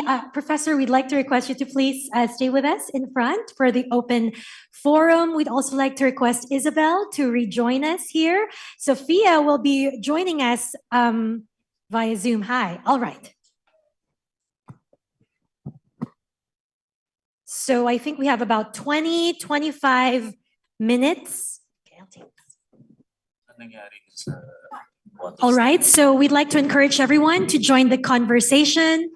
If you have questions, please just raise your hand. We'll approach you. We'll try to accommodate as many as we can. But I want to throw the first question to our panelists. They're specific to the presentations. I want to start with Isabelle. You talked about the use of AI in agriculture, in building and construction. I wonder, if I'm a business, is there a ballpark figure? How much money should I have in my war chest to be able to afford this technology? Just maybe a minimum amount. And then what sort of ROI? Right, good question. So based on my experiences with these developing AI projects, we usually work with international organizations, funding agencies who actually provide the money to do these AI for good projects. In general, the funding can cost from like $100,000 upwards. So I would say a lot of the cost comes from the data collection process, as well as the compute resources needed to actually train and develop these AI models. You do need access to, for example, what we call GPUs to make the model training faster. So yeah, being able to develop these machine learning models, AI models, can be a bit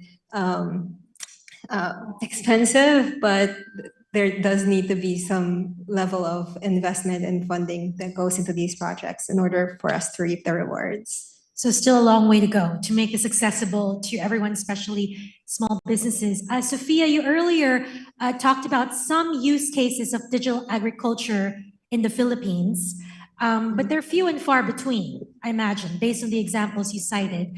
Is there a country in your mind where you feel that country has used AI, machine learning at scale to make a dent, to move the needle significantly? Is there a country that stands out?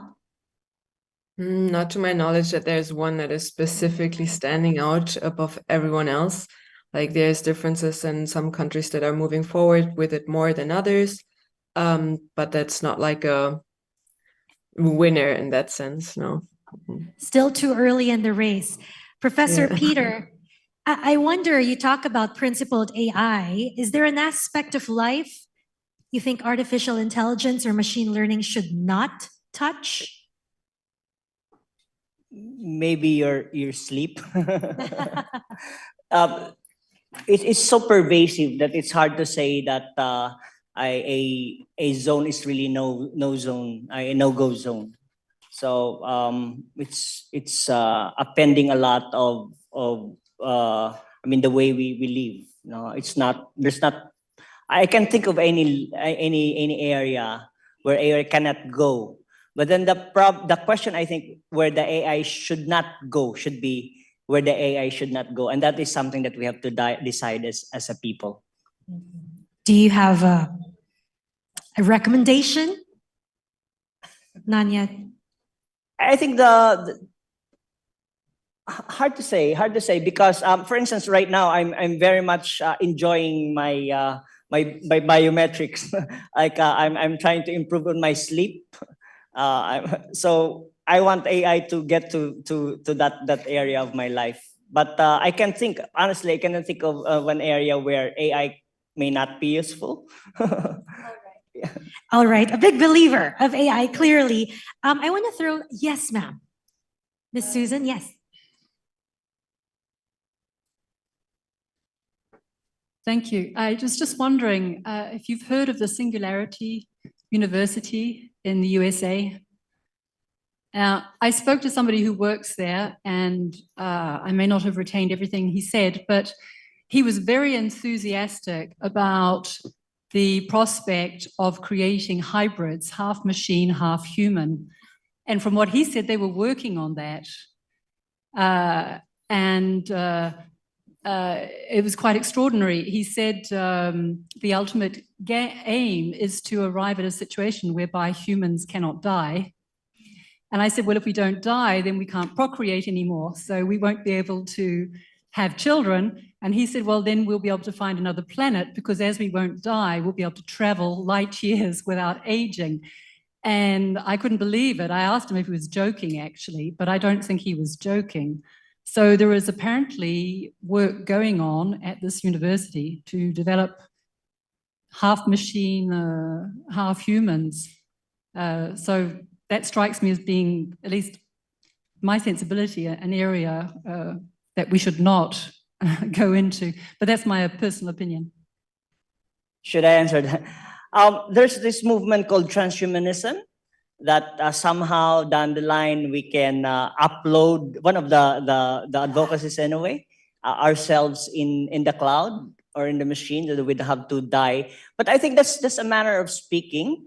On the other hand, it's also not clear whether we should just be living up to 100. No, there's no cap. A project called Methuselah Project saying that aging is a disease. People are saying that if you cannot die, then you don't find meaning. That is not exactly established fact. There's always some meaning that we can find for ourselves if we choose to. But then again, I know that you are uncomfortable with the possibility of more immortality. And I can understand where you're coming from. Maybe as a society, we should decide whether we should be immortal or not. And the temptation is great that we should be immortal. We're now going into a speculative realm, you know. But I think if we step back, it's ultimately about the human capacity to understand technology.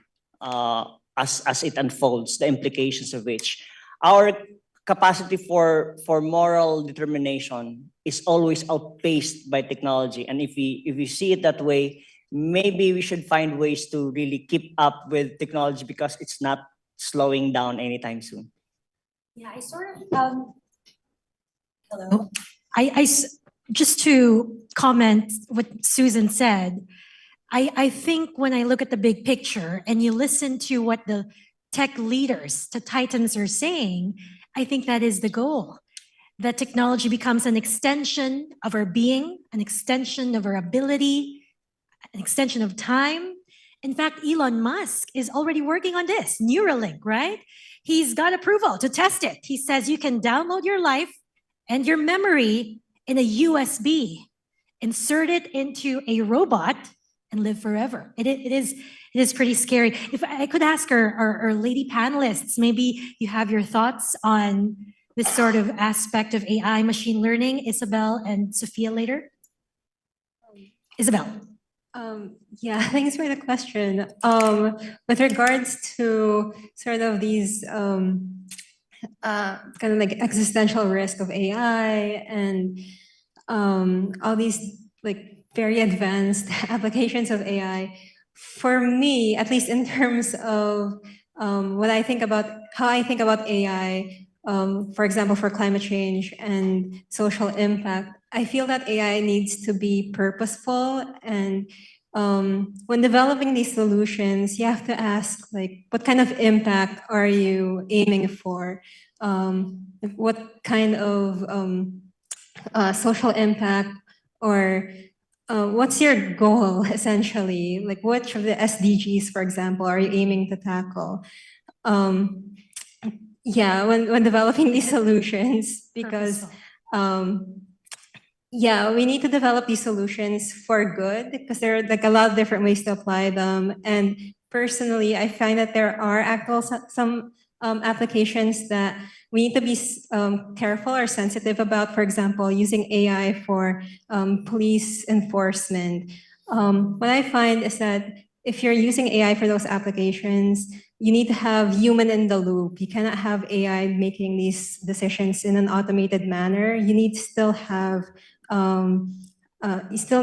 human intervention within the intermediate and final decision-making processes.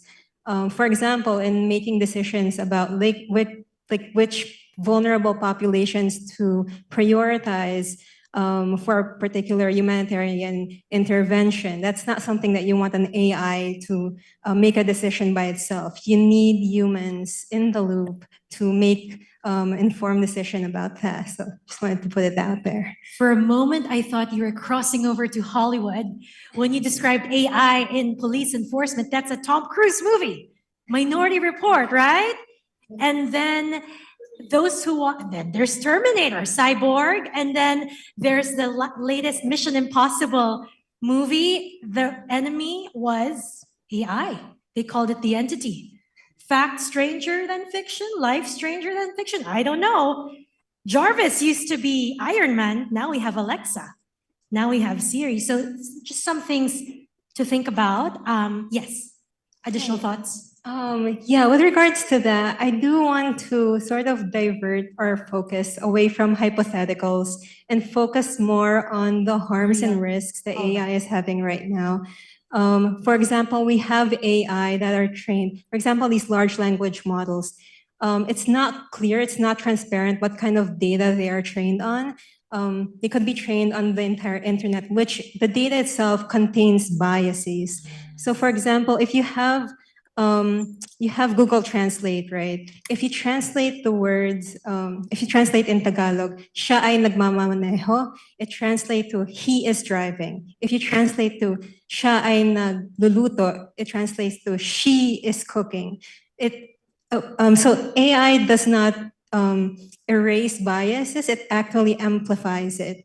So we need to be careful about how AI is used and how we apply these technologies. All right, all right. I think we have Sophia. Sophia, any thoughts? Yes, I highly agree with what Isabelle said. What is the greater good and goal of this? In my opinion, we also have way greater challenges to tackle right now, and we shouldn't prioritize putting that money in like investigating solutions to climate change or to the greater good of the whole communities and not some very rich individuals. So this is again, if we are looking at ethical principles, this is prioritizing only a very certain group of people, very rich individuals. And we haven't even solved ethical principles for more simple applications. Put aside an AI that you would put your whole personality and body inside. I wouldn't trust any AI system to do this right now. Also with the argument of the bias that you just mentioned, Isabelle, we don't know what this system can then do or what it is trained on, what data is used to train these applications. So all in all, I think it's a very selfish development idea. And I would see if we could put and use this money for a very greater challenge and that we are all facing right now. And also the people that are putting the money into this research are facing the same problems as we all are. So they should also maybe prioritize extending their life on this planet before they extend it in some hypothetical scenario. Yeah. All right. All right. Professor Peter, I saw you wanted to comment. Yeah, just to pick on what has been said just now, and that is we are actually the large language models are trained by shadow data, and that is the internet, and it's seen as wide but shallow. It's not really. It could not possibly represent us. Yes, yet effectively it's representing humanity that way. So we have to consider that there are really there are decisions that we have to make as a society, whether to go there and not in another direction. There's hype and there's probably money to be made when you say, oh, we should be having neural links anytime soon, or you can have immortality in 5 years and so on. But the real problems are far more intractable. Social inequality is something that has to be addressed first, for instance, when it comes to priorities, because you will have to think of how AI could directly impact the way we are as a people. Because as I said, if you are not able to, the Philippines is a highly unequal country for some reason, and it's a problem that escapes generations of intellectuals, of researchers, and possibly AI can help us. And to see that as a focus, as a priority, I think is something that we can easily say as a matter of fact a priority for AI developers. So let's talk about the real case that we're seeing on the ground. The Philippines is ground zero for climate disasters. We're number 1 out of 193 countries according to the World Risk Index of 2022. How do you think we can concretely leverage AI and these technologies to become globally competitive as we create enterprises that are innovation-driven, AI smart and ready, that are climate resilient as well? So this is, maybe we ask for your ideas, how we can use this technology to solve real life problems. So who would like to take that first? Isabelle? So for me, I think there needs to be a strong collaboration between the AI experts, technical researchers, as well as the local stakeholders, the problem owners, domain experts, as well as the affected communities. There needs to be an understanding of the local context and perspectives from different angles. And yeah, in order for us to really leverage these technologies, we need to have this interdisciplinary approach that takes into account all these different viewpoints. And only then, when we start thinking about what the impact of the model is, then we can start developing really impactful solutions. Professor? maybe a story to tell. Isabelle and I sat together during lunch, and I discovered that, as a matter of fact, she's a graduate from the university. I hope you're not disowning the university. But then we're talking of possibilities that we can collaborate, and maybe we can invite her over to really see how her work can be applied in the Philippines, because her data set, for instance, in the Caribbean, and there is degradation, as she said, as the data, as the training data is applied to areas other than the Caribbean, and you see how we can leverage people-to-people connections, or opportunities like this to solve actual problems. There are fancy stuff to be done elsewhere, and they probably make more money. But the more fundamental ones are really those that are affecting our people on a day-to-day basis, and that is where we have to make a difference. Otherwise, we have generations lost as a result of missed opportunities. So you think the government is not doing enough yet? It can do more. Just say that it has done a bit, but in terms, as I said, when you go back to the question of coordination, we have experts, but we don't have to do it alone. There are already solutions out there, like maybe the work of Sophia, maybe the work of some other researchers. It's a matter of harnessing what we've known so far. The clear solutions should be out there. It cannot be the case that we're thinking the problems for the first time. And one of the funny things when you do in research, when you make a claim that this is the first time we did this, and I just get an eye roll about that kind of claim, because it's impossible to say that it's the first time you've done that particular approach. It must be somewhere like Sophia might, have something more to offer in concrete terms, in terms of precision agriculture, for instance. That's already something we can leverage right here, right now. Before I go to Sophia, I want to push you a little bit on that, Professor. If you have the ear of the president today, what is the one recommendation you have for AI and its application? Promote brain circulation. There's just so many Filipinos working in labs in many places out there. Make them, they don't have to come back, as in stay permanently and enjoy Metro Manila traffic. They can do remote research, do collaboration, so that we don't have to start everything from scratch. All right. Sophia, real life problems in the real use case of AI. Yes, my specialty. So how to leverage AI to become globally competitive. As I already said in my presentation, first of all, it must be inclusive to all age, income, and ability groups. So we need to reduce the digital divide. This then is again going back to level of IT literacy and formal education. It was also mentioned before that reading is a basic skill that needs to be also increased. So using AI according to economics of the country is important. Here we have small scale families and farms. So we need to adopt the AI use to the setting of the country and the economic situation.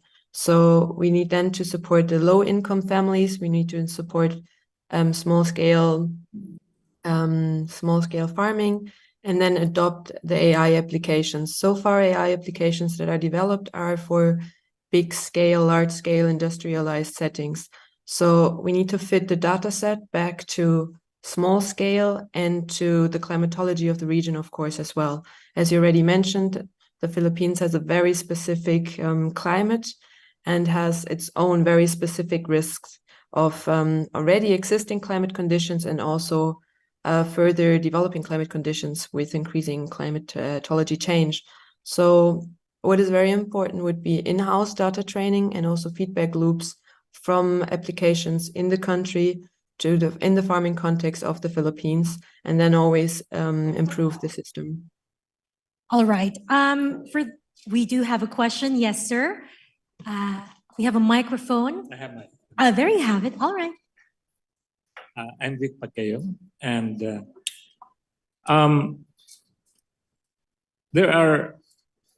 I'm concerned about something, essentially about AI-enabled conspiracies and how the impact about social decision-making. And I'm concerned about that, and I hope maybe I want to ask you whether that wakes you up at night. Specifically, you have climate change deniers who, have been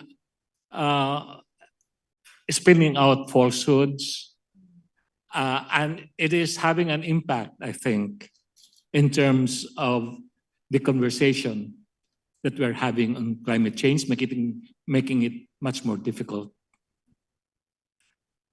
And two, another example is relates to disease control.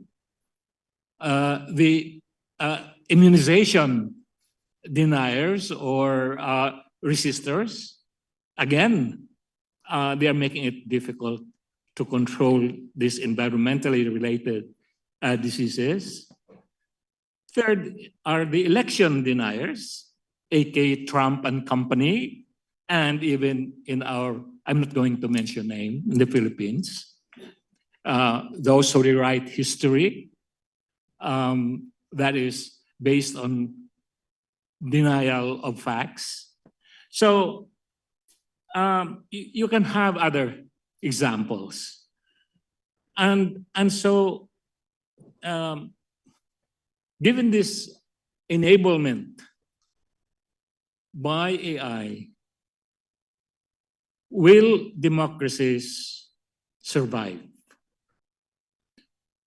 How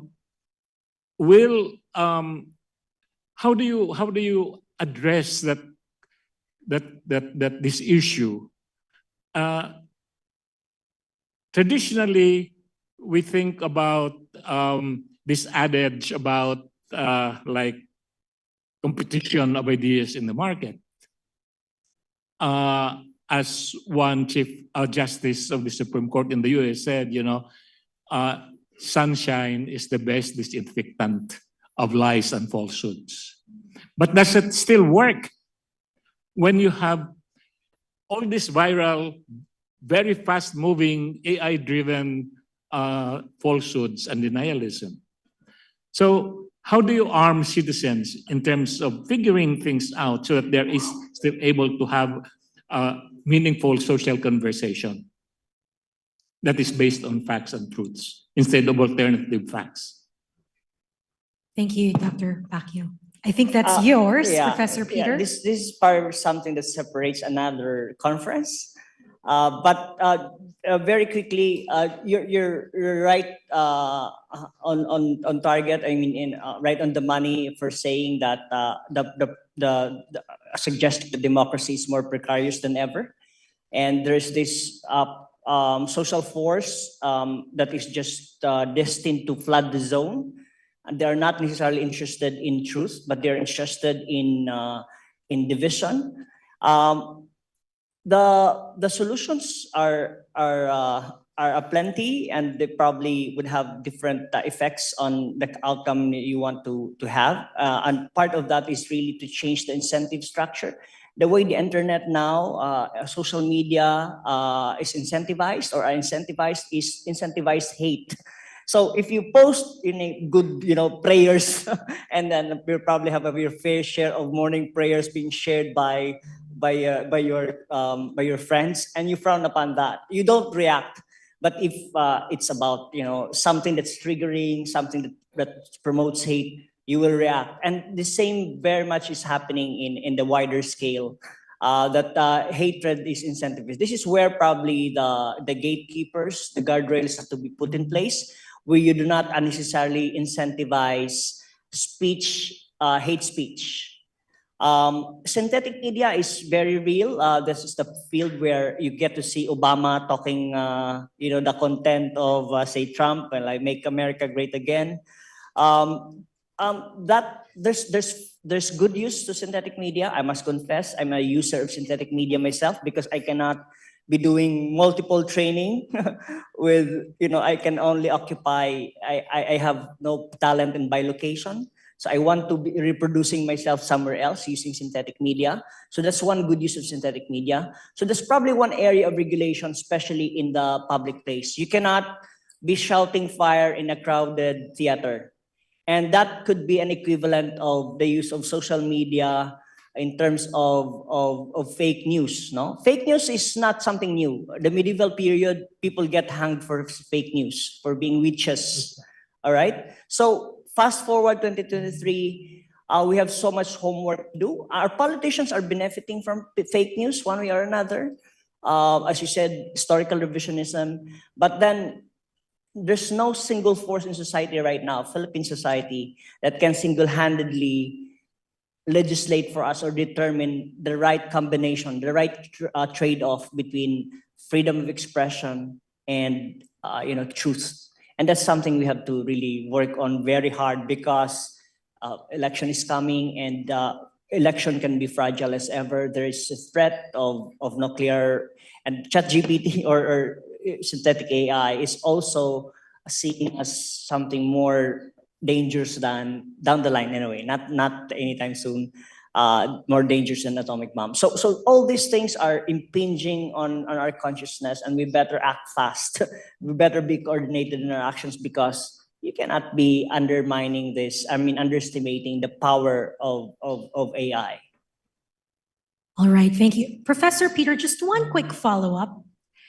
It's the middle of the night, you get a call. It's your 70-year-old mom who says, Peter, I got into a minor accident. Don't worry, I'm fine. Please send help. She gives you a location, it's remote, and her battery is about to die. What do you do?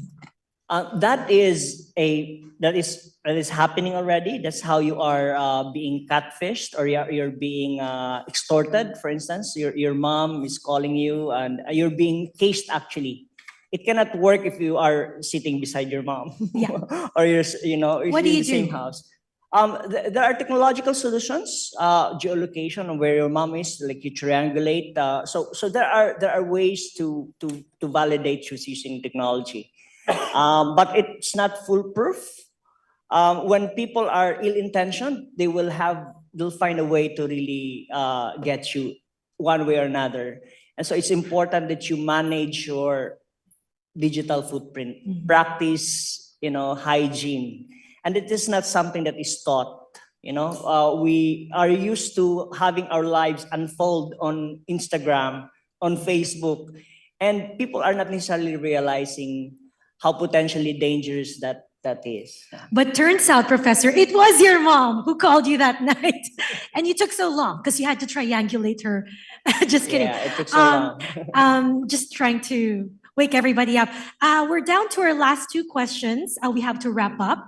I want to throw this question to our lady panelists, because both of you ladies talked about climate change and how AI can be used to address that and to attain sustainability. But how do you do that when the use of technology itself comes with a very high price, an environmental cost? In fact, the MIT reported that the cloud now has a larger carbon footprint than the entire airline industry, and a single data center might consume an amount of electricity equivalent to 50,000 homes. The MIT Technology Review also reports that training just one AI model can emit more than 626,000 pounds of carbon dioxide equivalent, which is nearly 5 times the lifetime emissions of an average car. So how do you balance? Who would like to take that first? Yeah, I can go ahead. So this is also a big issue in my research, that I'm criticizing the term AI for sustainability, because I don't think it really exists that much. You can use AI in different sectors, you can use AI in different domains, you can use it for a purpose, but it's never truly sustainable if the creation of the system is already overruling the purpose of the system. For example, creating these data sets, we have GPUs, they have semiconductor warfares, they need a lot of water to produce these. They have a huge water consumption footprint. Then we have the electricity component during the use, but also during the manufacturing and the processing of them. There goes minerals into the systems. There is like so much mineral and mining related emissions concerning creating the hardware of AI. We also tend to overlook the material consumption of hardware of AI. We jump to energy consumption of using and training the data sets, but then we overlook the whole supply chain that is also involved in creating these systems, which are very, very important to also consider because they make a larger amount or a larger contribution to the emissions conducted by the systems. And then using these AI systems are very, it's very difficult to say if they outbalance the negative contributions of them. There's no analysis that states it can definitely overcompensate all the damages that it has already done. So for me, it always remains the question, is it really, really useful to use these AI systems? I'm very careful and critical of using AI systems as a techno solution to everything and a solution to climate change, like the silver bullet. I just think in some contexts that it can be helpful, especially as we are moving forward with a digitalized world. We need to use the tools that we are given, and this is one of the tools that we can now use, but we should always be very careful when considering where we use them, for what reason we use them, and of course, how we use them as well. So all in all, I'm very torn. I don't have a personal clear direction what I think. I just know there's so many issues with it in the whole life cycle that I'm always trying to also push that narrative of we have this materiality of the AI systems and we do need to improve the life cycle assessment in a whole. Yeah. All right. Thank you, Sophia. Isabelle? Yeah, I definitely agree with Sophia about being purposeful and only using AI when completely necessary. With that, there are ways to quantify the carbon emissions from the AI model development process. For example, using the tool Code Carbon, which allows you to monitor and track exactly that, the model, the carbon emissions. They do know that research on using more energy efficient model development processes and low resource modeling it's an open research, definitely an important one in helping us tackle this challenge. So definitely it's as Sophia mentioned, it's definitely a difficult challenge and something that we should be mindful of when we're developing these AI models. Mindful, purposeful. All right, I think we're ready for our final question. We do have to wrap up. I always save the most difficult question for last. So here is the final question to all of you. This conversation was divided into 3 parts. First part, the middle, and the last part. Can you tell me which part was crafted and designed by artificial intelligence, machine learning? Who would like to guess? Was it the first part, the middle, or the last part? So the conversation, we divided the conversation into 3 parts. There is 1 part out of the 3 that was designed and crafted by artificial intelligence. Can you tell which one? Susan has a guess? Well, I would say what it's not. I don't think it's the last part because I don't think ChatGPT would have come up with the example about the grandmother or the mother. All right, by deduction. What about our panelists? Am I right about eliminating one? Sophia, could you guess which part was designed by question, AI? I would say the middle. The middle was designed. All right. Isabelle? Can't comment. Professor Peter? There's actually a study already on that, and that is you cannot distinguish if you know how to use AI. There's no tool out there that can detect that you're using AI if you really know how to use AI. But can Professor Peter detect if it's AI designed? Which one? Guess. Not productive for me to say which. I cannot tell. Nor I have the inclination to tell. Which leads me to my final question. One day, will it even matter for you to know the difference? And on that note, Ladies and gentlemen, thank you so much for joining us in this panel. A round of applause, please, for our panelists, Professor Peter, Isabelle, and Sophia. Thank you. Good afternoon. We'll never know, ma'am. You'll never know. All right. Thank you very much. We now turn you over back to Pids for the closing remarks. Thank you. Bye. Learned a lot.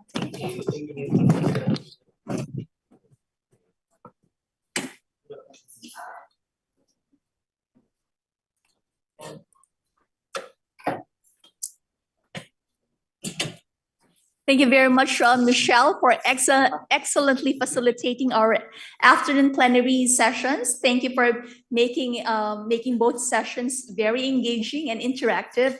And of course, to Mr. Christian Isguera for also excellently guiding the conversation this morning. So we completed 4 insightful sessions today, and I cannot overemphasize enough the tremendous amount of valuable knowledge and ideas shared and presented, discussed today. And for that, please join me in thanking all our presenters and panelists by giving them a well-deserved round of applause.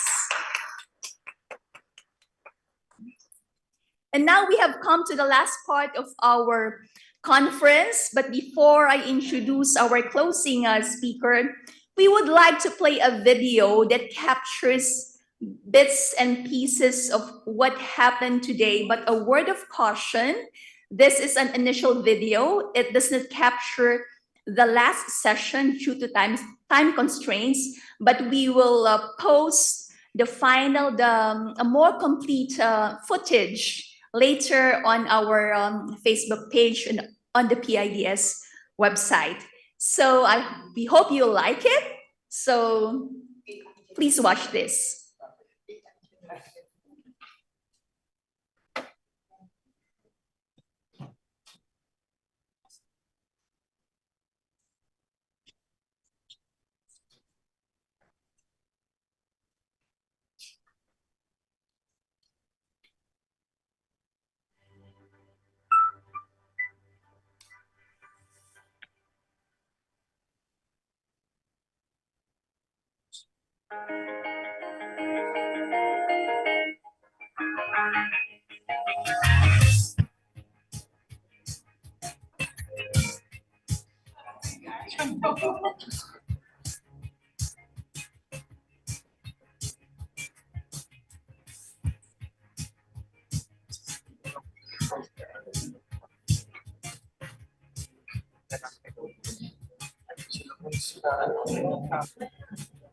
It's really my great pleasure to welcome you to this nice annual public policy conference.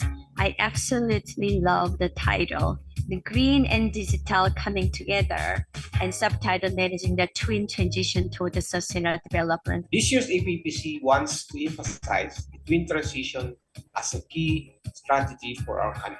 The twin interconnected process of green transition and digital transformation is not just a concept, but a path to a brighter future.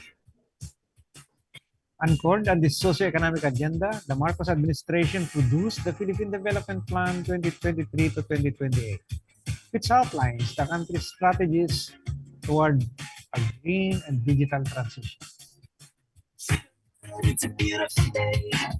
Feeling good, it's a beautiful day.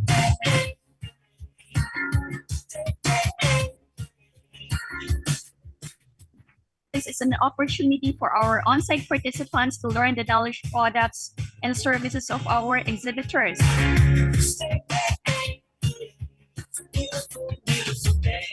We have been at the forefront of not only shaping influential leaders in various sectors, but also in driving positive social impact. There's a lot happening in Southeast Asia. It's of growing geopolitical importance. What is interesting is that this agreement also covers training in electronics and other Industry 4.0 fields. So these are digital and green areas. It's a beautiful day. Feeling good, it's a beautiful day.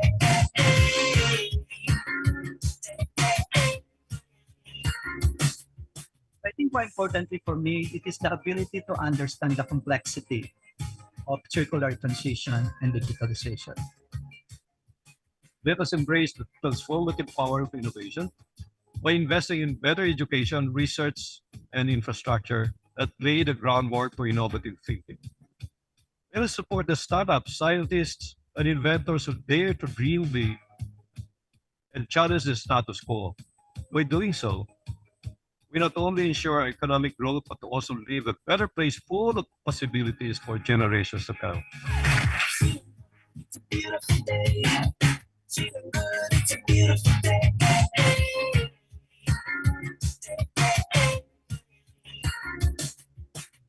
The sunshine is here to stay. The sunshine is here to stay. Stay. It's a beautiful, beautiful day. I feel free. We have seen emerging demands for the digital skills, for the health, there's also for agriculture and construction in the tourism sectors. And I'm very happy that tourism is very fortunate to have what we call the convergence. The DOT brought along, form a convergence of DepEd, Technical Vocational Skills Development Authority representatives, together with higher education and the Tourism Industry Port Foundation Incorporated. And we're working alongside to make sure that the initiatives are actually brought in as early on in basic education all the way to higher education. There was an estimated $79.3 billion of productive capacity that can be unlocked by AI.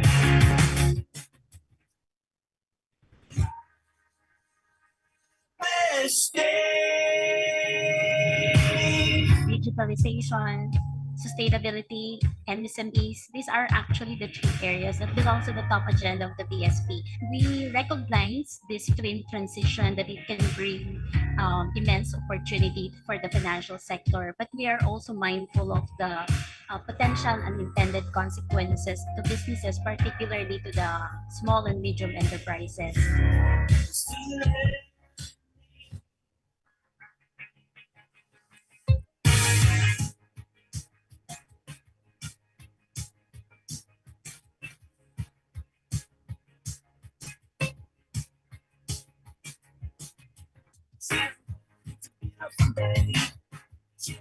It's a beautiful day.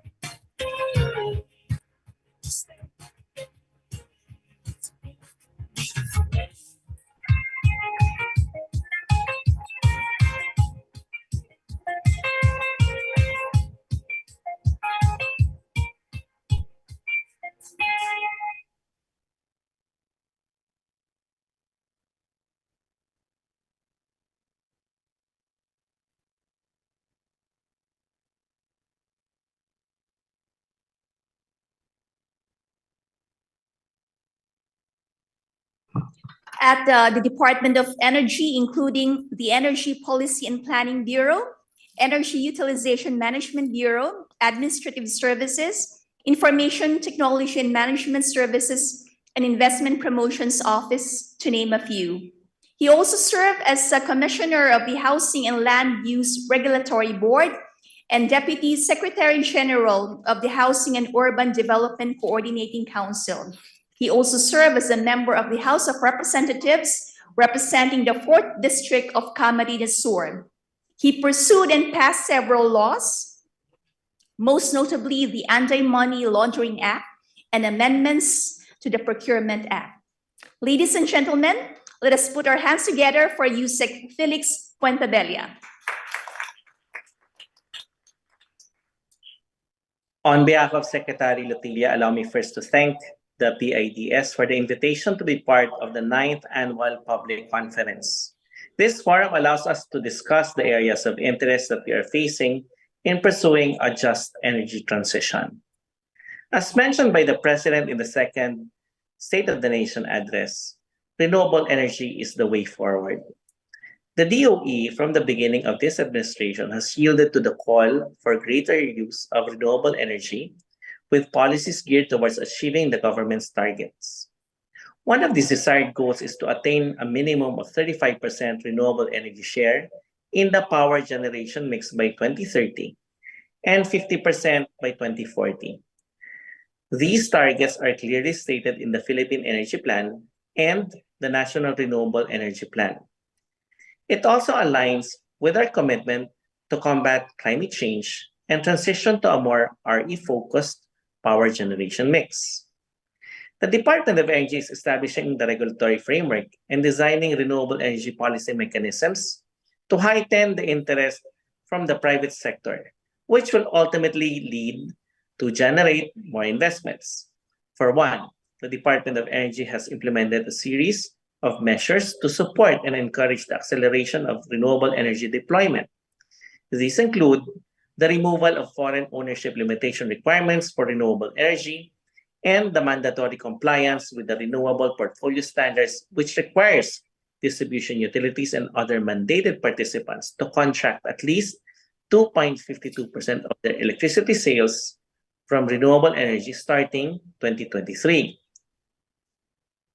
From June 2020 to June 2023, 126 contracts with potential capacity of 31 gigawatts were awarded by the DOE. Of these, 72 contracts cover solar projects and 30 for wind. Meanwhile, the President's signing of Executive Order Number 21 ensures that the energy sector, together with the relevant agencies and LGUs, can support developing offshore industry. As of September 15, 2023, the Department of Energy has already awarded 79 offshore wind contracts with 61 gigawatts potential capacity. 3 of these offshore wind contracts with an aggregate capacity of 2 gigawatts was awarded Copenhagen Infrastructure New Markets Fund, the first fully foreign-owned company, following the opening of the RE sector to full 100% foreign ownership. The Department of Energy is also working with other government agencies concerned in facilitating the permits and licenses of renewable energy projects during the pre-development and construction phases. To optimize the various processes for permits, licenses, and other requirements, the DOE is fast-tracking the rollout of the Energy Virtual One-Stop Shop system, which streamlines the timeframe for approving vital energy projects.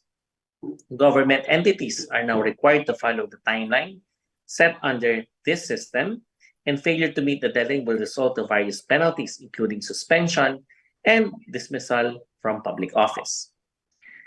The department has also introduced a feed-in tariff, resulting in a significant upsurge in the solar and wind energy installations. As an alternative market option, the DOE has implemented the Green Energy Auction Program as an innovative initiative that introduces an additional market for renewable energy.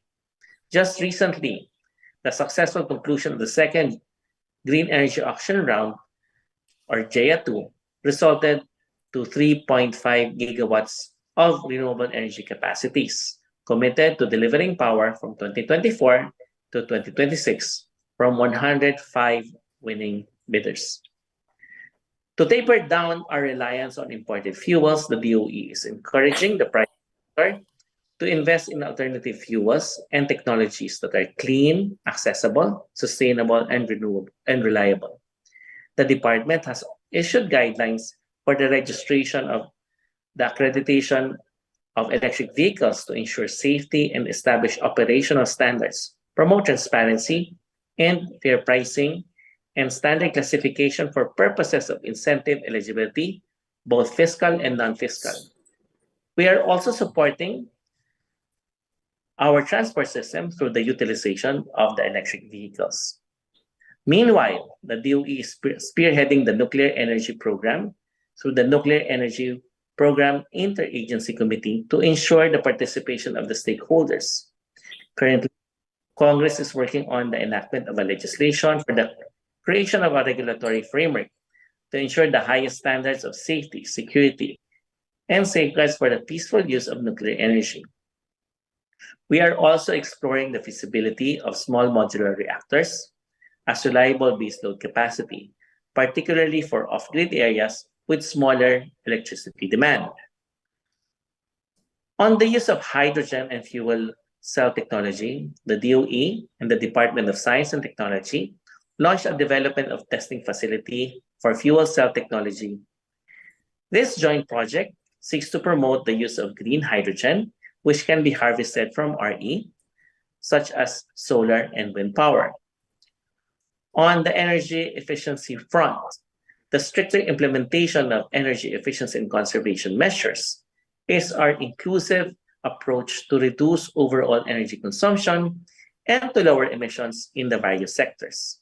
Our government is leading by example through the implementation of the Government Energy Management Program, which encourages the adoption of energy efficiency and conservation and enhancements in the public buildings and facilities. We want to empower the private sector to set certain efficiency standards within its industry, as well as identify potential energy efficiency projects and measures that can be applied to optimize energy utilization and reduce energy intensity in the production of goods and services. As a way forward, the energy section of the Philippine Development Plan, as mentioned, 2023 to 2028, outlines the general directions for the sector during the term of President Ferdinand Marcos Jr., and the DOE is making sure that all its planning and policies for the long-term period will be embodied in our updated Philippine Energy Plan for 2023 to 2050. Moreover, the inclusion of all stakeholders in the public and private sectors is essential to reach a stronger political commitment from other sectors such as the local government units and other regulatory bodies. There's also a need to put more effort into our readiness for energy transition in terms of human capital for green and sustainable jobs, innovation, education, and finance and investment. We will continue to work in accordance with the clear goals set by the President to develop the indigenous sources of energy, particularly renewable energy. We commit to pursue our mission and respond to emerging energy challenges and issues to ensure sustainable, stable, secure, accessible, and reasonably priced energy. Maraming salamat. Thank you very much, Usec Fuentebella. Before we finally close, I'd like to inform you about our final event for this month in celebration of the Development Policy Research Month. We invite all of you to participate in the 9th Mindanao Policy Research Forum on September 28. This is a virtual conference happening on Zoom and Facebook Live. We will provide more details about this virtual forum in our Facebook page and on the DPRM website. So this finally concludes our 9th Annual Public Policy Conference. Again, our sincerest thanks to all our speakers, conference partners, DPRM steering committee members, on-site and virtual participants, and our conference secretariat and support team. The presentation from today's event will be available on the PIDS and DPRM website. You can also watch the conference recording on our YouTube channel and Facebook page. Thank you, and together, let us go green and digital for a more sustainable, inclusive, and prosperous future for all. Maraming salamat po.